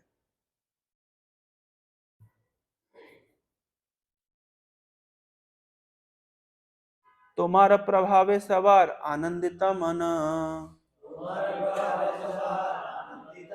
कभू असंगत नहीं तुम्हारा वचन। अरे आप कह रहे हैं कि हम, आप नाराज मत होइएगा, मैं कुछ बात बोलता हूँ। अरे आपकी बात से हम नाराज नहीं होंगे, आप है ना, आप अच्छी बात ही बोलेंगे, हमें पता है गलत नहीं बोलेंगे। बोलिए बोलिए क्या बोलना चाहते हैं। प्रभु कहे वेदांत सूत्र ईश्वर वचन, व्यास रूप कैल जहाँ श्री नारायण। भगवान साक्षात नारायण व्यास देव के रूप में उन्होंने वेदांत का दर्शन दिया है। ये साक्षात भगवान की, प्रभुपाद ने बहुत, प्रभुपाद का फेवरेट टॉपिक है एक्चुअली ये। प्रभुपाद लंबे लंबे परपट दिए, आप ध्यान दीजिए, प्रभुपाद जी लंबे लंबे परपट यहाँ पे दे रहे हैं। प्रभुपाद जी को मायावाद खंडन, एक्चुअली प्रभुपाद ही नहीं, सभी वैष्णव आचार्यों को मायावाद खंडन में मजा लगता था। इसके ऊपर बहुत होमवर्क किया उन लोगों ने, सभी ने, क्योंकि जरूरी भी है। ये अगर आप नहीं करेंगे तो आप कृष्ण की भक्ति स्टेब्लिश नहीं कर सकते। अच्छा ये छोड़ी, यहां मायावाद है, अभी क्रिश्चियनिटी में मायावाद घुस गया है।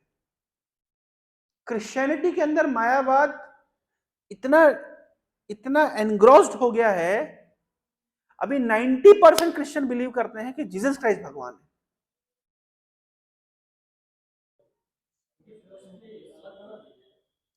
जबकि जीसस क्राइस्ट की मूल फिलॉसफी क्या है, बाइबल की मूल फिलॉसफी क्या है? बाइबल की मूल फिलॉसफी यह है कि जीसस क्राइस्ट बोलते हैं आई am the son of God. और एक जगह लिखा है बाइबल में कि father and I R one, जैसे हमारे ईशोपनिषद में लिखा है एकत्वम अनुपश्यते। पर हम जब बोलते हैं वन का अर्थ क्या है, जब भी कभी ऐसा आया, एक देखो, ईश्वर और तुम एक हो, ये मायावाद नहीं है एक्चुअली। क्यों एक हो, किस सेंस में एक हो? क्वालिटी में एक हो, और एक और सेंस में एक हो, एक और सेंस में एक हो, नहीं, एक और सेंस में एक होता है, व्यक्ति प्यार प्रेम में एक होता है, जिसे जो मतलब क्या कहते हैं, प्रेमी और प्रेमिका बोलते हैं ना, हम एक हैं, इसका अर्थ क्या है? हम दो शरीर लेकिन एक आत्मा है, ऐसा बोलते हैं ना। हम इसको बोलते हम एक हैं, हम प्रेम में एक हैं, हम सब भारतीय एक हैं, वी ऑल आर यूनाइटेड। एक किस सेंस में है? भारत देश के प्रति हम सब एक हैं, हम प्रेम में एक, पेट्रोटिज्म में एक हैं, हम सब भारतवासी, हम एक हैं। एक वर्ड कई बार यूज होता है, मतलब कोई व्यक्ति अगर भगवान से प्रेम करता है तो हम बोलते हैं भगवान से एक है। एक मतलब उनकी इच्छाओं में अपनी इच्छाओं को मिला दिया है, डोवटेल कर दिया है, एक है। तो जब भी एक आया है, शब्द का प्रयोग हुआ है, उसका अर्थ यही है कि भगवान के साथ भक्त एक है। इसका अर्थ क्या है?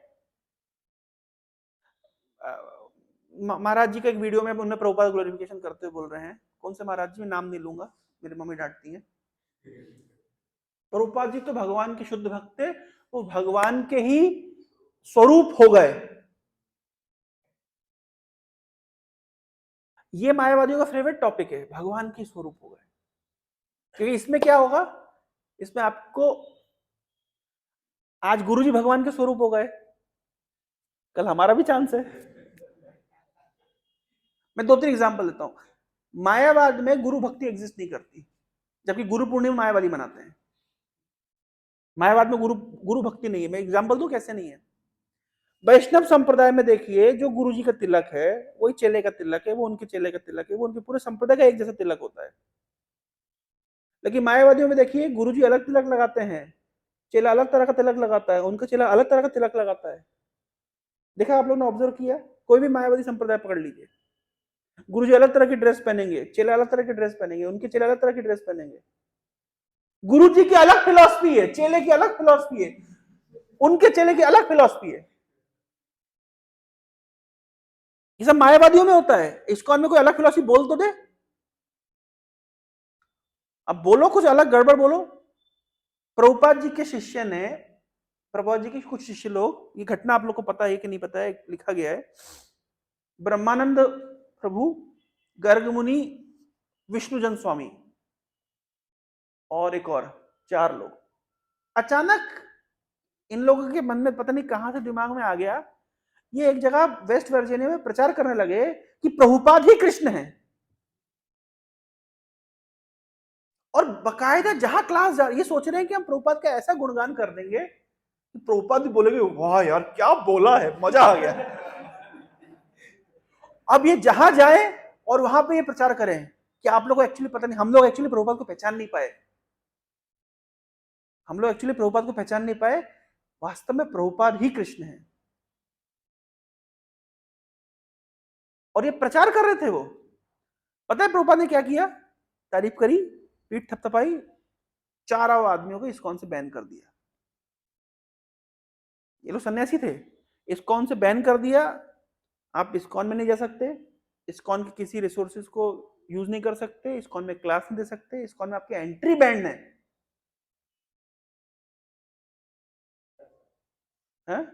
4 साल कुछ समथिंग, 4 साल का तो मुझे पता नहीं, 1-1.5 साल जो भी लिखा है, ब्रह्मानंद प्रभु की बायोग्राफी में लिखा गया है, बैन कर दिया प्रभुपाद ने। आज के किसी गुरु को बोल दो आप ही कृष्ण हैं, मैं पता है ना कल सदगुरु जी के सामने बच्चे बोल रहे हैं तुम ही कृष्णा तुम ही नारायणा तुम ही कृष्णा तुम ही नारायणा तुम ही जनार्दना, खुश हो रहे हैं, इतने फूले नहीं समा रहे हैं। और प्रभुपाद किसी ने बोल दिया कि तुम कि मतलब हम लोग बोल प्रचार कर दिया कि प्रभुपाद कृष्ण है, तो प्रभुपाद इतना गुस्सा हो गए, बैन कर दिया। और किस तरीके से वो लोग अपना जीवन यापन किए हैं 2-2.5 साल, लिखा गया है, कहाँ रहते थे, कैसे भोजन करते थे, कुछ नहीं मिलता था। लेकिन ये प्रभुपाद को चिट्ठी भेजते थे, प्रभुपाद भी इनको रिप्लाई करते थे, लेकिन इस्कॉन में अलाउ नहीं करते थे आना। बोले तुम लोग जब ठीक क्यों, अभी तुम गलत, तुम कंटेमिनेटेड चेतना लेकर के इस्कॉन में प्रवेश करोगे, तुम बाकी लोग को भी खराब कर दोगे। तुमने कोई छोटा मोटा गलती नहीं किया है, तुमने ये सबसे भाई जो मैं एस्टेब्लिश कर रहा हूं कि जीव ईश्वर नहीं हो सकता, और तुम जीव को ईश्वर बनाने में लगे हुए हो। कितनी देखो, जब हम अपराध करते हैं तो अपराध में 2 प्रकार का लॉस होता है। एक होता है जैसे मान लीजिए कोई व्यक्ति अपराध करता है, वैष्णव अपराध करता है, तो वैष्णव अपराध करने से मतलब या तो 2 तरह का फॉल डाउन होता है। एक होता है सेंसुअल फॉल डाउन, व्यक्ति मान लीजिए जप करता था, इस्कॉन में रहता था, भक्ति करता था, लेकिन कुछ अपराध किया, नाम अपराध किया, वैष्णव अपराध किया, जो भी अपराध किया, जिस कारण से उसका फॉल डाउन हो गया और सेंसुअल प्लेटफॉर्म पे गिर गया, मतलब 4 नियम पालन नहीं कर रहा है, नृत्य करने लगा, इस्कॉन को छोड़ के चला गया। सेंसुअल प्लेटफॉर्म को फॉल डाउन को इतना सीरियस फॉल डाउन नहीं माना गया है। लेकिन दूसरा फॉल डाउन होता है philosophical fall down. Philosophical fall down मतलब व्यक्ति मायावाद को एम्ब्रेस कर लेता है, जैसा कि फॉल डाउन हुआ किसका? रामचंद्र पुरी का। गुरु के चरणों में अपराध करने के कारण इनका फिलोसॉफिकल फॉल डाउन हुआ, सेंसुअल फॉल डाउन नहीं हुआ था, सन्यासी थे। माधवेंद्रपुरी के चरणों में अपराध करने के कारण इनका सेंसुअल फॉल डाउन नहीं हुआ, ये सन्यासी थे, सन्यास के प्रिंसिपल्स को अपहोल्ड कर रहे थे, लेकिन इनका फॉल डाउन हुआ philosophical fall down, he became a Mayavadi, he became an impersonalist. तो sensual fall down is not as serious as the philosophical fall down. और इन लोग का ये 4 जो प्रभुपाद जी के शिष्यों का फॉल डाउन क्यों हुआ था? बिकॉज प्रभुपाद जी का एक शिष्य अपराध के कारण ही कंप्लीटली बिकेम अ मायावादी, जिसके इन्फ्लुएंस के कारण ये लोग भी वैसे बन गए और इस तरह का ये कुप्रचार करने लगे। प्रभुपाद ने बहुत सीरियस एक्शन लिया, तो प्रभुपाद ने इनके साथ करस्पॉन्डेंस करते थे, पर इनको इस्कॉन में अलाउ नहीं करते थे, क्योंकि अब इस्कॉन में अगर आएंगे और ये बात बोलेंगे, प्रचारित करेंगे कि प्रभुपाद भगवान है, कितना बड़ा अर्थ का अनर्थ होगा, समझ रहे हैं? तो मायावादी इसमें ये कॉमन है, तुम भगवान हो, वो चलता है, मजे लेते हैं लोग, इसमें खुश होते हैं। प्रभुपाद जी परपट में लिख रहे हैं विष्णु के 4 हाथ होते हैं, ये इसी परपट में लिखा है कि विष्णु की, नारायण के 4 हाथ होते हैं, इनके 2 ही होते हैं, तुम 2 और दिखाओ तो माने तुम नारायण हो, किस एंगल से नारायण हो? कुछ कुछ ये तो चलिए, ये तो मायावादी तो कुछ स्टैंडर्ड भी होता है, कुछ कुछ तो ऐसे गुरु हुए हैं प्रोजेक्टर के ऊपर अपना विश्व रूप दिखाते हैं।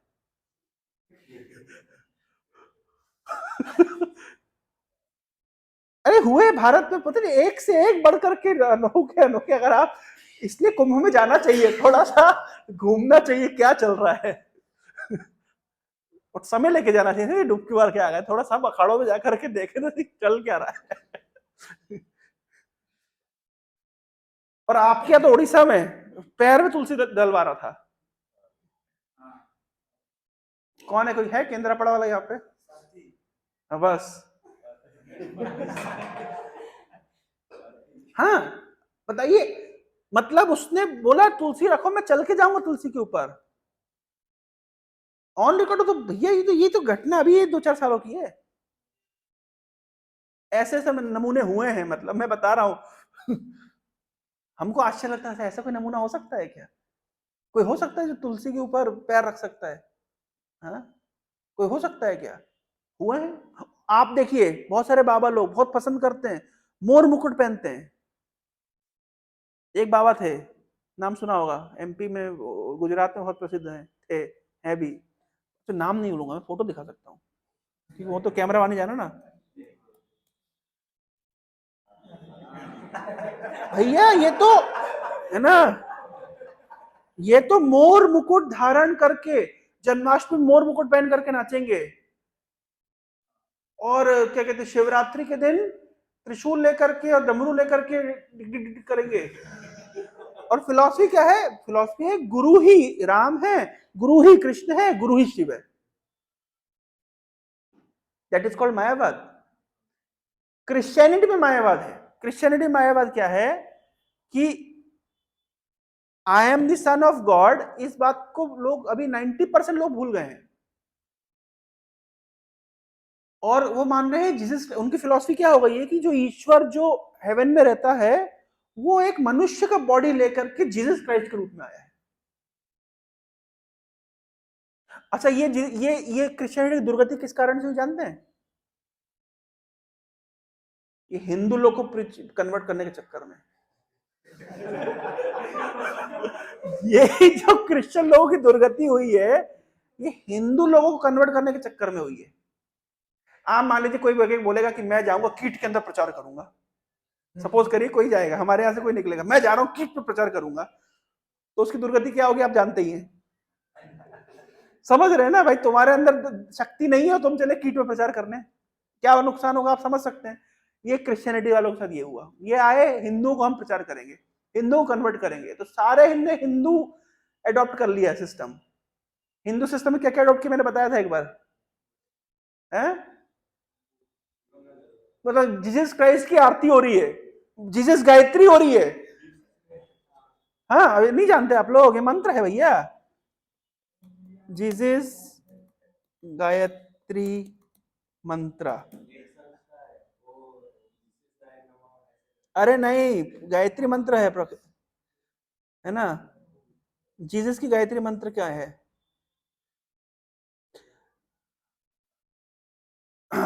येशुनाथाय विद्महे,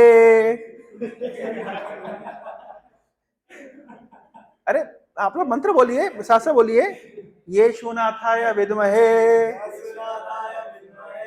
मैरी पुत्राय धीमहि तन्नो जीसस प्रचोदयात्। ये जो दुर्गति हुई है क्रिश्चियनिटी की, जैसे बैप्टिज्म के लिए गंगा जल भी आ गया है भैया। क्यों ये दुर्गति हुई है? क्योंकि ये आए हिंदू लोग को प्रचार करने के लिए, और हिंदू लोग का पूरा फिलॉसफी इनको चढ़ गया। तो अभी क्या हो गया कि हिंदू लोग की प्रॉब्लम क्या है, सबको भगवान मान लेते हैं, यही प्रॉब्लम ना। तो भाई जब सभी भगवान है तो जीसस भी भगवान है, बकायदा जीसस को भोग लग रहा है, उनके सामने 56 व्यंजन लगाए जा रहे हैं, घंटी बजाई जा रही है। इसको कहते हैं क्रिश्चियनिटी का सनातनीकरण।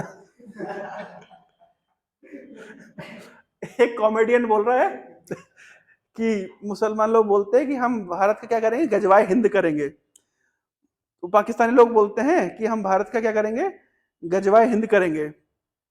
तो बोलते हैं जिस तरीके से तुम्हारे हालात हैं और जिस तरीके का हमारा प्रधानमंत्री है, है ना, तुम्हारे भगवाए पाक होने में ज्यादा समय नहीं लगेगा। कॉमेडियन बोल रहा है, गजवाए हिंद वर्सेस भगवाए पाक। एनीवे, जोकिंग नहीं चलेगी, लेकिन मैं बता रहा हूं ये क्रिश्चियनिटी के अंदर मायावाद घुस गया है। और अगर क्रिश्चियनिटी के अंदर मायावाद नहीं घुसा था ना, आपको इजी था क्रिश्चियनिटी को कृष्णा कॉन्शियस में ट्रांसफॉर्म करना। प्रीचिंग इजी थी। क्यों? क्योंकि क्रिश्चियनिटी के 100% प्रिंसिपल कृष्णा कॉन्शियस प्रिंसिपल से मैच करते हैं। लेकिन अब क्योंकि क्रिश्चियनिटी का मायावाद हो गया है, अब वो लोग जीसस क्राइस्ट को ही भगवान मानने लग गए हैं, अब कुछ स्कोप नहीं बचा, क्योंकि मायावादियों को कन्विंस करना बहुत मुश्किल है। ये रियल टाइम चैलेंज है। अभी विदेशों में इस्कॉन डिवोटीज के लिए रियल टाइम चैलेंज क्या है? हमारे पास मुस्लिम डिवोटीज बहुत कम है, हमारे पास क्रिश्चियन डिवोटीज की संख्या अधिक है। लेकिन क्रिश्चियन डिवोटीज की संख्या अधिक क्यों थी हमारे प्रभुपाद जी के समय में भी? क्योंकि क्रिश्चियनिटी का मायावादीकरण नहीं हुआ था। वो लोग मानते थे गॉड है, God is father, Jesus is सन।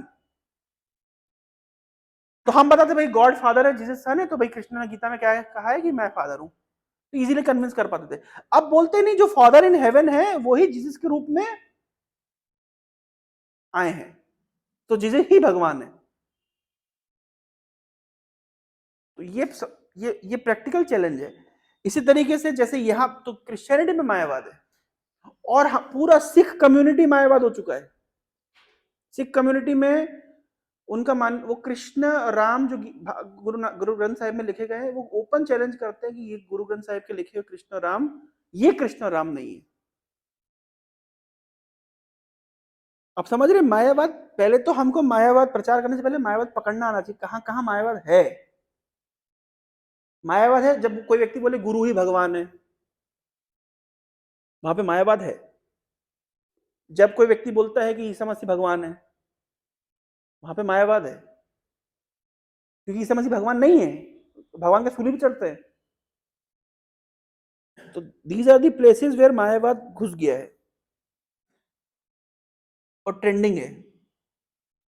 इसलिए प्रभुपाद जी बहुत इसको किए क्रिटिसाइज, लेकिन एनीवे अब ये प्रभुपाद लिख रहे हैं, ये लिख रहे हैं, चेतना वो कह रहे हैं 4 प्रकार के दोष होते हैं। कौन कौन से? हमारी इंद्रिय अपूर्ण है, अपूर्ण इंद्रियों के कारण हम भ्रम में पड़ते हैं, भ्रम में पड़ने के कारण हम गलतियां करते हैं, और चीटिंग प्रोपेंसिटी। इसको संस्कृत में क्या बोलते हैं? ब्रह्म प्रमाद विप्रलिप्सा कर्ण कर्ण आपटत कर्ण अपटत्व। मैं अनाउंस नहीं कर पा, मतलब प्रोनाउंस नहीं कर पा रहा हूं, है ना। ईश्वर वाक्य नहीं, दोष यही सब, है ना।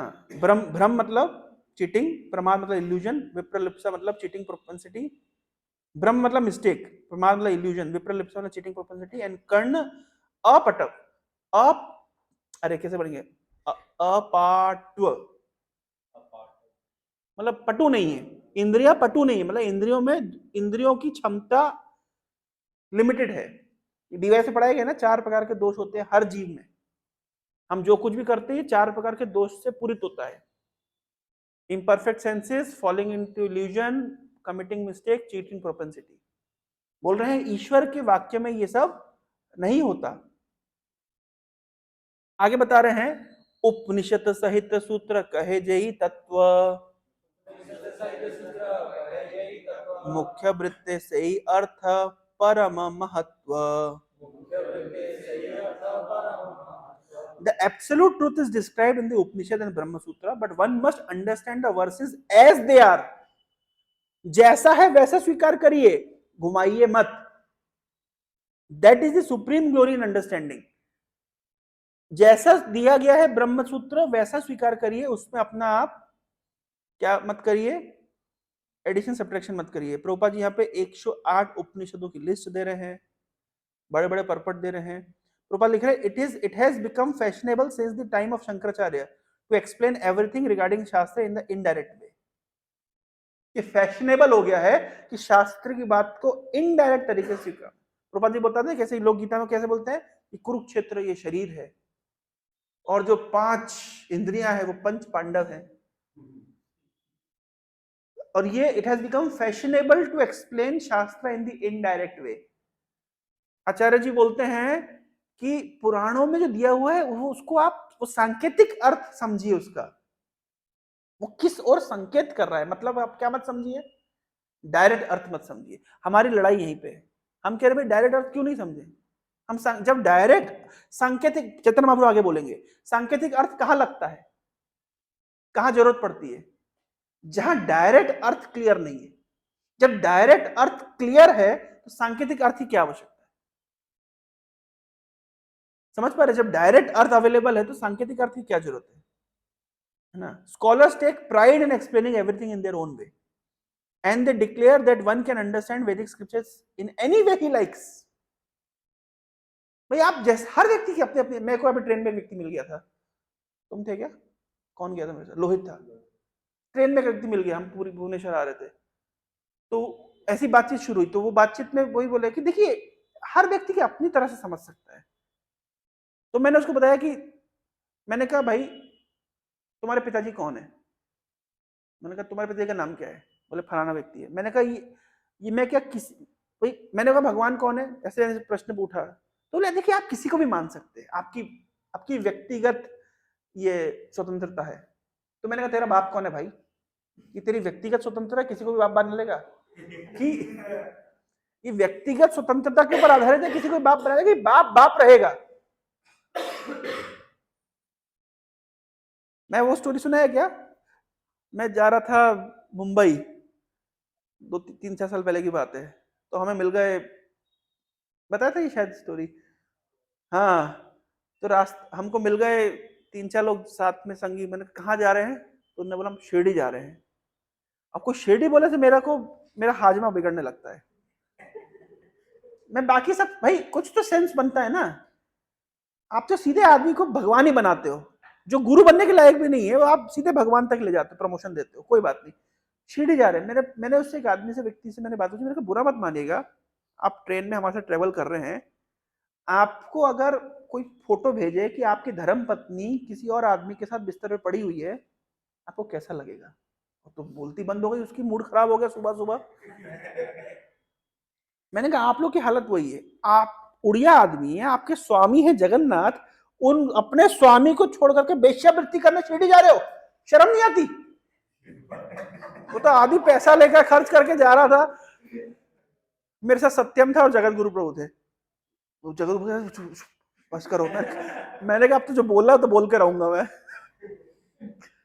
यह वैश्यवृत्ति नहीं है, तुम्हारे स्वामी जगन्नाथ स्वामी नयन पथगामी, उनको छोड़ करके तुम जा रहे हो वैश्यवृत्ति करने के लिए शिरडी, क्यों, क्योंकि लोगों की मान्यता क्या है, आप किसी को भी भगवान मान सकते हैं, आपकी व्यक्तिगत स्वतंत्रता है, जबकि हमारी फिलॉसफी ये नहीं है कि व्यक्तिगत स्वतंत्रता नहीं है, तुम्हारा बाप है, ये व्यक्तिगत स्वतंत्रता के ऊपर आधारित नहीं है, ये विज्ञान है, प्रभुपाद यहाँ पे लिख रहे हैं, है ना, कि कोई भी, आजकल लोग सोचते हैं कि आप वैदिक स्क्रिप्चर को कैसे भी डिफाइन करें, अपने सब कर सकते हैं, सब फ्रीडम है। This the any way you like method is foolishness and has created havoc in the Vedic culture. ये वैदिक कल्चर को, मतलब मैं तो हिंदी में गाली नहीं बोलता, लेकिन वैदिक कल्चर को नाश मारने वाले जो अंडरस्टैंडिंग यही है, the any way you like, अब जिस तरीके से व्याख्या कर सकते हैं। इस पर्टिकुलर ट्रेडिशन ट्रेंड ने क्या किया है, हैवॉक क्रिएट किया है। प्रॉपर लिख रहे हैं, one can not accept scientific knowledge in his own whimsical way. The science of mathematics for example 2 + 2 = 4, one can not make it 3 और 5, ये विज्ञान है, जब यहां ये विज्ञान है तो वहां भी वो विज्ञान है, मनगढ़ंत तरीके से व्याख्या नहीं कर सकते आप, पर ये ट्रेंड चल रहा है कि लोग व्याख्या करते हैं। तो चैतन्य महाप्रभु कह रहे हैं कि भैया ब्रह्म सूत्र को एज इट इज समझो ना, तुम लोग उल्टा उल्टा व्याख्या क्यों करते हो, है ना। Shripad Shankaracharya has described all the वैदिक literature in terms of indirect meaning. One who hears such explanation is ruined. गौण वृत्ते ये भाष्य करिला आचार्य, ताहार श्रवणे नाश हैवक सर्व कार्य। बोले भैया मैं वेदांत सुनता हूं, मुझे वेदांत का ज्ञान भी है, लेकिन मैं वेदांत का शारीरिक भाष्य नहीं सुनता हूं, क्योंकि शंकराचार्य का भाष्य सुनूंगा मेरा नाश हो जाएगा। क्यों? क्योंकि उन्होंने सब कुछ क्या किया है, इनडायरेक्ट मीनिंग, गौण वृत्ते। अब प्रश्न उठता है कि भैया ये तो गलत किया है ना, ऐसा नहीं करना चाहिए था, शंकराचार्य को नहीं करना चाहिए था ना। तो आगे बोल रहे नहीं नहीं, उनकी गलती नहीं है। तहार नाहिक दोषा ईश्वर आज्ञा पाइया, गौण अर्थ करेला मुख्य, गौण अर्थ करेला मुख्य अर्थ अच्छा दिया।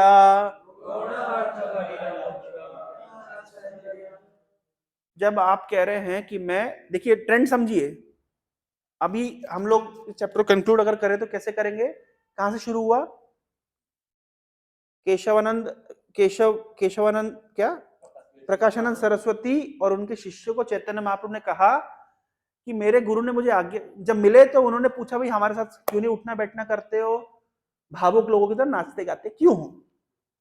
बोले मैं भावुक लोगों की तरह नाचता गाता इसलिए हूं क्योंकि मेरे गुरुजी ने आज्ञा दी कि तुम हरे कृष्ण जपो, हरे कृष्ण जपना ही सार है। जब से हरे कृष्ण जपना शुरू किया हो तब से पागल हो गया, मेरी क्या गलती है। फिर उन्होंने बताया कि देखिए कृष्ण भक्ति ही परम पुरुषार्थ है, इसके सामने मोक्ष आदि कुछ भी नहीं है, बूंद के समान भी नहीं है। कृष्ण भक्ति ही जीवन का लक्ष्य है।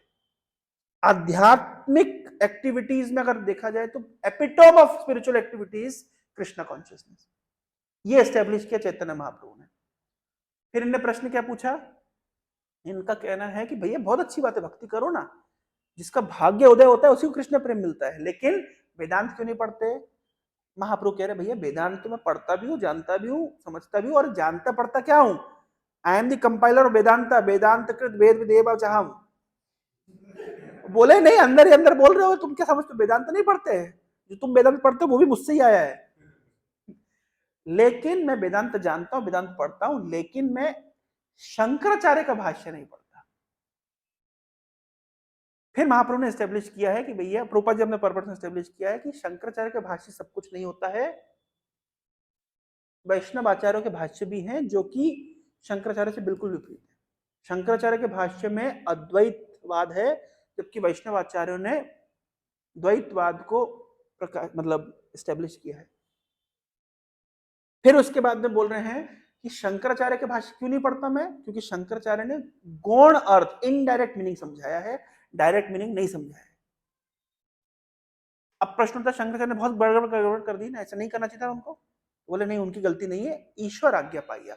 मेरा प्रश्न ये है क्यों, क्यों ईश्वर आज्ञा पाया, क्यों शंकराचार्य को भगवान ने आज्ञा दी कि तुम गौण अर्थ को आगे करो और मूल अर्थ को पीछे करो। ट्रेंड समझ आ रहा है, क्यों आज्ञा दी होगी। हाँ, छन्नी छन्नी छन्नी लगाने, फिल्टर करने के लिए।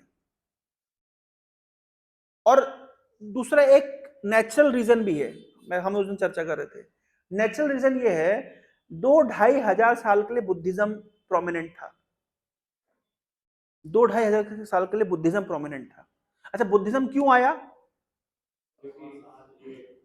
हाँ, क्योंकि पशु हत्या क्यों हो रही थी,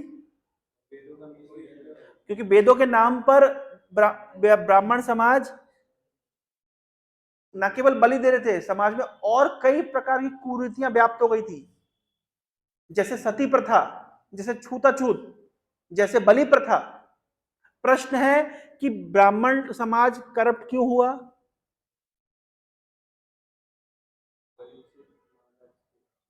यस, पहले हम चर्चा की यहां पे, नहीं अलग से। परीक्षित महाराज का केस कली आया, ये ट्रेंड पता होना चाहिए। जब कली आया तो कली ने क्या कहा, कली ने कहा कि मुझे 4 स्थान, कली ने कहा मुझे रहना है आपके राज्य में, तो परीक्षित ने कहा 4 स्थान चले जाओ, जहां मांसाहार होता है, नशा होता है, जुआ होता है, अवैध संग होता है, वहां चले जाओ। तो परीक्षित ने, तो कली ने कहा भैया आपके राज्य में तो ये है ही नहीं। तो फिर परीक्षित ने कहा तुम गोल्ड में रहो, स्वर्ण में। टीवी में दिखाते हैं कि परीक्षित के मुकुट के ऊपर सोने के ऊपर चढ़ गया क्या, कली, परंतु परीक्षित के ऊपर नहीं चढ़ा था कली। ये टीवी में गलत दिखाते, प्रभुपाद जी ने अपने एक परपट में लिखा है, कली परीक्षित के सिर पे जाके नहीं बैठा, कली वो श्रृंगी ऋषि के सिर पे जाके बैठा, जो समस्त ब्राह्मण समुदाय का प्रतिनिधित्व कर रहे थे। क्यों कली परीक्षित को नहीं टच कर सकता था, क्योंकि परीक्षित तो भगवान के द्वारा रक्षित हैं, विष्णुगुप्त हैं, विष्णु के द्वारा प्रोटेक्टेड हैं, गर्भ में भी भगवान विष्णु को प्रोटेक्शन दी है। परीक्षित महाराज के सामने कली नहीं चलने वाली, इतनी हिम्मत नहीं कि उनके मुकुट पर जाके बैठ जाए जैसा कि टीवी में दिखाते हैं। लेकिन वो जो श्रृंगी ऋषि था उसके सिर पर जाके कली बैठा, जो समस्त ब्राह्मण समाज का प्रतिनिधित्व कर रहा है। कली का भाव था कि अगर मैं ब्राह्मणों को पॉल्यूट कर दूंगा तो पूरी सोसाइटी करप्ट हो जाएगी। तो वहां से ब्राह्मण समुदाय का पतन शुरू हुआ। और ब्राह्मण समुदाय का पतन शुरू होने का, भाई ब्राह्मण के पास वेद है, वो कैसे भी व्याख्या कर सकते हैं। तो ब्राह्मणों ने वेद को जो एक्सप्लॉइट किया है, जो अब्यूज किया है, और वेदों के नाम पर जो समाज में कुरीतियां चलाई है, इतना हाहाकार मच गया था भारतीय समाज में, वैदिक समाज में, कि भगवान को खुद आना पड़ा बुद्ध के रूप में आकर के। उन्होंने कहा भाई तुम जिस वेद के कारण, वेद को आश्रय मान करके तुम क्या कर रहे हो, पशु हत्या कर रहे हो, छूत अछूत कर रहे हो, सती कर रहे हो, क्या क्या नहीं कर रहे हो वेद के नाम पे, मैं इस वेद को खंडन करता हूं। अब वेद का खंडन हो गया। 2-2.5 सालों तक बुद्धिज्म प्रोमिनेंट रहा। ये दो, आप सोचिए 20-25 साल में प्रोपेगेंडा फैल जाता है। तो 2-2.5, हम लोग के साथ प्रॉब्लम क्या होती है, हम 2-2.5 साल की हिस्ट्री 20 मिनट में बोल देते हैं। लेकिन अगर आप इमेजिन करिए, आज भारत देश को आजाद हुए 75 साल हुए हैं, एग्जाम्पल देता हूं, छोटा सा एग्जाम्पल से समझ जाएंगे। मोदी जी को कितना टर्म है, कौन सा टर्म में राज कर रहे हैं, थर्ड टर्म में। थर्ड टर्म में कोई प्रधानमंत्री चल जाता है, हम क्या बोलते हैं, कितना राज्य कर लिया। 15 साल पूरा नहीं हुआ है, 10-12 साल हुए, 12 साल कोई प्रधानमंत्री रह गया, हम बोलते 12 साल कोई प्राइम मिनिस्टर रह गया। मुगल काल में भी मेवाड़ में राजा लोग 30-30, 40-40 साल तक मुगलों को दूर रखते थे, तो 40 साल राजा रहना, समझिए एक्चुअली बड़ा टर्म है। हमको क्या लग रहा है, हमको हिस्ट्री कैसे पढ़ाते हैं, 800 साल मुगल रह गए, लेकिन हिंदू राजा का टर्म दिखाते, वो 20 साल रहा, वो 25 साल रहा, वो 30 साल रहा, वो 15 साल रहा। लेकिन मोर और लेस इनका सबका टर्म मिला ले तो मुगल काल से अधिक हो जाता है। लेकिन the way it has been narrated to us वो बहुत अलग है। समझ पा रहे, एजुकेशन आप देखिए, इंफॉर्मेशन किस तरीके से, प्रोपेगेंडा किस तरह से क्रिएट करते हैं, प्रोपेगेंडा ही सब कुछ है।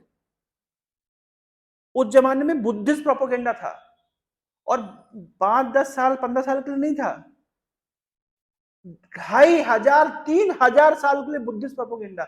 बुद्धिज्म इज नास्तिकवाद। मतलब उस समय प्रैक्टिकली सनातन धर्म छुप चुका था, बचा नहीं था, कोई कुछ पॉकेट्स में बस कहीं पे था एग्जिस्ट। 2,500-3,000 साल किसको कहते हैं, सोचिए आप जरा। नास्तिकवाद चल रहा है 2,500-3,000 साल तक, शून्यवाद चल रहा है। सारे राजा महाराजा जितने सब बुद्धिस्ट हो चुके थे। उस समय एक शंकराचार्य जैसे व्यक्ति आते हैं और 20 साल 25 साल के अंदर खदेड़ करके बुद्धिज्म को बाहर कर दिया। 2,500 साल का बुद्धिज्म और 25 साल के अंदर शंकराचार्य ने बाहर कर दिया। अब सोचिए क्या पोटेंसी होगी। हम लोग बोलते हैं शंकराचार्य शंकराचार्य, अरे भाई शंकराचार्य की पोटेंसी आप विचार करिए, जो 2,500-3,000 साल कोई प्रोपेगेंडा चला गया हो, और शंकराचार्य के पास कोई व्हाट्सएप नहीं है, कोई ईमेल नहीं है, कोई रील्स नहीं बना रहे हैं, कुछ नहीं, लेकिन 3,000 साल के प्रोपेगेंडा को जो प्यार से मान गया वो प्यार से मान गया, जो शास्त्रार्थ से मान गया वो शास्त्रार्थ से मान गया, और जो प्यार से नहीं माना, शास्त्रार्थ से नहीं माना, नागाओं ने पकड़ पकड़ के मार मार के भगा दिया। ये जो नागा ट्रेडिशन है, ये शंकराचार्य से क्यों ओरिजिन हुआ है? They are the Kshatriyas within the Shankaracharya tradition. प्यार से मान गए तो मान जाओ, नहीं तो फिर तुमको मार मार के मारेंगे। इस तरीके से उन्होंने 25 साल 32 साल रहे शंकराचार्य, 8 साल में संन्यास लिया, 24 साल के बीच, 24 साल में 8 साल में संन्यास लिया, 32 साल तक संसार में रहे। कितने साल लीला करी होगी? 24 साल। 24 साल में तो भैया बुद्धिज्म को बाहर कर दिया और वैदिक धर्म को, सनातन धर्म को स्टैब्लिश कर दिया। 4 मठ बना दिए भारत में, जिसको हम 4 धाम के नाम से प्रसिद्ध है। क्या पोटेंसी रही होगी? कोई सामान्य व्यक्ति कर सकता है? साक्षात भगवान शिव शंकराचार्य के रूप में आकर के उसको एस्टेब्लिश कर रहे। लेकिन अब क्योंकि बुद्धिज्म एक पूरे तरह से नास्तिकवाद है, पुनर्जन्म को नहीं मानता है, आत्मा को नहीं मानता है, स्वर्ग नरक को नहीं मानता है, यानी सनातन धर्म के जो भी प्रिंसिपल्स हैं उनको नहीं मानता है। अभी एकदम से आकर के सनातन धर्म के प्रिंसिपल को एस्टेब्लिश करना इतना इजी थोड़ी ना होगा। तो उन्होंने इनडायरेक्ट तरीके से वेदांत को समझाया कि देखो जो वेदांत बोल रहा है वो तुम्हारी फिलॉसफी जैसा ही है। तुम कहते हो सब कुछ शून्य से आया है, शून्य में चला जाएगा, हम कहते हैं सब कुछ ब्रह्म से आया है, ब्रह्म में चला जाएगा। तुम कहते हो कि सब कुछ शून्य ही सब कुछ है, हम कहते हैं ब्रह्म ही सब कुछ है। और ये जो देवी देवता जिसको भी ये जो सनातनी पूछते हैं, कुछ नहीं है, वो ब्रह्म का ही अलग अलग स्वरूप है। देखो ये करना पड़ा उनको, इस शंकराचार्य का ऑब्लिगेशन था उस समय ऐसा करना, नहीं करते थे और आके बोलते थे कृष्णस्तु भगवान स्वयं बोले, वो भी बोले, ऐसा नहीं कि शंकराचार्य बोले नहीं, भज गोविंदम गोविंदम भज गुण बोले हैं, पर प्रोमिनेंटली उन्होंने क्या किया है, वेदांत सूत्र को ऐसे एक्सप्लेन किया ताकि बुद्धवाद को साइड करके वैदिक धर्म को एस्टेब्लिश कर सके। 32 साल 24 साल व्यक्ति क्या क्या कर लेगा? जो किया है हमारे कल्पना के परे है। तो इसलिए लिख रहे हैं तहार नहीं के दोष ईश्वर आज्ञा पाई है। ईश्वर की आज्ञा पाई है उन्होंने, ईश्वर की आज्ञा से उन्होंने गौण अर्थ को सामने रखा है, मुख्य अर्थ सामने रखने की परिस्थिति नहीं थी। और फिर क्या क्या गौण अर्थ सामने रखा है वो हम अगले संडे, अगले सैटरडे इसको करेंगे कवर। ये बड़ा सेक्शन है, हमें समझना। मैं क्यों समय ले रहा हूं एक एक चीज को समझाने के लिए, कि आप उसमें थोड़ा उतरिए अंदर, आप समझिए 2500 साल किसको कहते हैं, एनालॉजीज के थ्रू कंपेयर करिए कि भाई मान लीजिए भारत आजाद हुआ 75 साल पहले, 75 साल पहले जो एजुकेशन मिनिस्ट्री किसके हाथों में गई? मुसलमानों के हाथों में गई और जो कम्युनिस्ट के हाथ में गई, लेफ्ट विंग के पास गई। लेफ्ट विंग मतलब जो धर्म को मानते ही नहीं। अभी अभी सीपीएम के, कम्युनिस्ट पार्टी के एक सांसद ने पार्लियामेंट में, 3 दिन पहले की घटना है, बोल रहे कि आप संस्कृत को आप इतना क्यों चढ़ा रहे हैं, संस्कृत बोलता कौन है? तो स्पीकर को बोला तेरी माँ बहन भी संस्कृत जो भाषा तो बोल रहा है वो भी संस्कृत से आई है भैया। आप समझ रहे ना भाई, तुम जो भाषा बोल रहे हो उसका ओरिजिनल संस्कृत से, लेकिन वो कितना ओपनली बोल रहा है कि, और कितना, और क्या वर्ड यूज किया उसने, why you are spending taxpayers money for promoting the language that is not communicated. Taxpayer money बोलने से अचानक से क्या होगा, लोगों के मन में एक भावना आ जाएगी, अरे हमारा पैसा, हमारा पैसा। संस्कृत देखो स्टाइल है, ये पूरी जो लेफ्ट विंग होती है वो लगी हुई है कैसे करके धर्म को नाश मारे, क्योंकि उनके लिए इकोनॉमिक डेवलपमेंट ही सब कुछ है, उनके लिए सेंस ग्रेटिफिकेशन ही सब कुछ है। धर्म अर्थ काम मोक्ष में केवल अर्थ और काम ही उनका गोल है, ये लेफ्ट विंग वालों का गोल है। जबकि राइट विंग वालों में धर्म अर्थ काम मोक्ष चारों का गोल है। लेकिन ना हम लेफ्ट है ना हम राइट है, हम तो हरे कृष्णा वाले हैं। हम इधर नहीं है, हम इधर नहीं है, हम इधर है। हमारा गोल क्या है? पंचम पुरुषार्थ, कृष्ण प्रेम। तो अभी जो लेफ्ट विंग के पास में एजुकेशन सिस्टम था, आप सोचिए 70 सालों में क्या, अभी 2020 में जो एजुकेशन पॉलिसी पास हुई है, कल जाकर के इसको इंप्लीमेंट किया है, परसों। नेशनल एजुकेशन पॉलिसी 2020 में जो इन्होंने फाइनल किए पॉइंट्स, 2025 में जाकर के इंप्लीमेंट किए। अब जाकर के बोर्ड एग्जाम रद्द हुआ है और एजुकेशन पॉलिसी चेंज होगा, भगवत गीता इनकॉर्पोरेट होगी। हमारी हिस्ट्री बुक्स में जो मुगल हिस्ट्री को इतना ग्लोरीफाई किया गया है उसको काटा जाएगा। आज भी यूपीएससी के एग्जाम में आप नहीं बोल सकते हैं कि मुगल लोग नालायक थे। क्यों नहीं बोल सकते? क्योंकि एजुकेशन पॉलिसी चेंज नहीं थी। अब न्यू एजुकेशन पॉलिसी के तहत अब यूपीएससी में वैदिक सनातन संस्कृति को ग्लोरीफाई कर सकते हैं, नहीं तो अभी तक आपको लेफ्ट फिलॉसफी को ही ग्लोरीफाई करना था। इसलिए जितने भी एडमिनिस्ट्रेटिव ऑफिसर्स थे वो सब थे मैक्सिमम लेफ्ट विंग के थे, या कह लीजिए उनकी एजुकेशन लेफ्ट विंग वाली थी, उनकी अंडरस्टैंडिंग। लेकिन क्योंकि भारत के संस्कार तो जाएंगे नहीं, भारत के संस्कार तो रहेंगे ना, हो तो इसी देश में, तो संस्कार के माध्यम से तो सब मैं तो देख रहा हूं जितने वैज्ञानिक हैं, लोग कह रहे हैं कि हम साइंटिफिक लोग हैं और हम धर्म को नहीं मानते हैं, और तुम्हारे इसरो वाले जाकर के सीधे बालाजी के मंदिर में जाकर नारियल फोड़ रहे हैं, क्योंकि एजुकेशन लेफ्ट विंग ने डिजाइन करी, लेकिन संस्कार तो भारत के थे ही। अब जाकर के एजुकेशन पॉलिसी में चेंज आएगा। सोचिए 70 साल से क्या पढ़ाया जा रहा था, how to hate your tradition, how to hate your culture, ये 70 साल है। अब सोचिए 2500 साल का बुद्धिस्ट इंपैक्ट कैसा होगा, कंपैरिजन से समझ आएगा। इसलिए मैं ये जो चीज को मैं बहुत डेप्थ में समझा रहा हूं, आप समझिए कि हम लोग सीधे बोल देते हैं कि शंकराचार्य ने ऐसा कर दिया। तो भाई शंकराचार्य ने क्या किया वो समझने के लिए पहले उधर घुसना पड़ेगा, उस समय क्या माइंडसेट था। बुद्धिज्म और जैनिज्म, ये दो फिलॉसफी इतनी डेंजरस है, आपने सुनी ही नहीं होगी। अब कभी आप जैन फिलॉसफी को सुनेंगे ना तो आपको आश्चर्य लगेगा, इतनी डेंजरस है। उनका खुद का स्वतंत्र वेद है, उनके खुद की स्वतंत्र कॉस्मोलॉजी है, उनके खुद के स्वतंत्र स्वर्ग नरक के कॉन्सेप्ट्स है।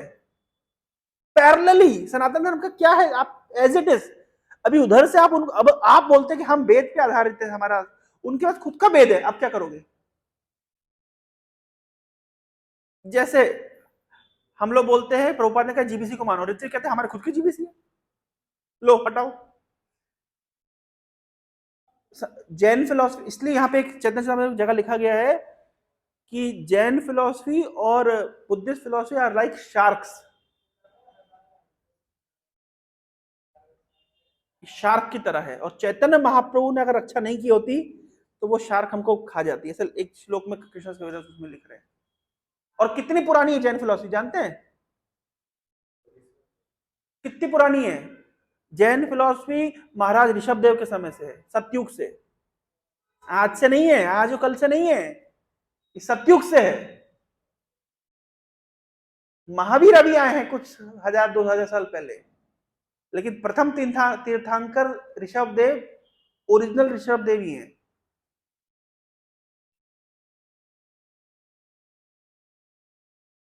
फिफ्थ कैंटो में पढ़िए, प्रभुपाद ने लिखा है। क्योंकि मायावाद का ही अलग अलग रूप है, नास्तिकवाद का ही अलग अलग रूप है।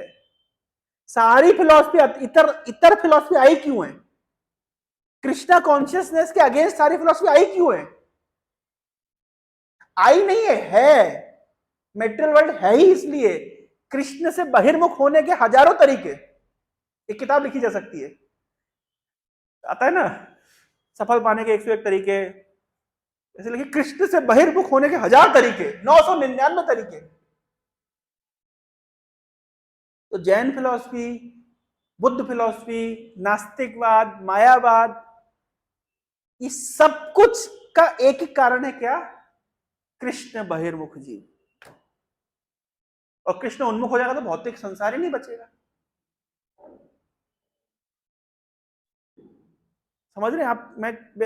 मैं जिस तरीके से समझाना चाह रहा हूं, मुझे हर व्यक्ति की सोचने समझने का तरीका अलग हो सकता है, लेकिन मैं इस तरीके से चीजों को समझाऊं, उसको थोड़ा सा इन डेप्थ आप लोग, और अभी पढ़ लिया ना आप, अगर पढ़ेंगे ना तो आपको मजा लगेगा।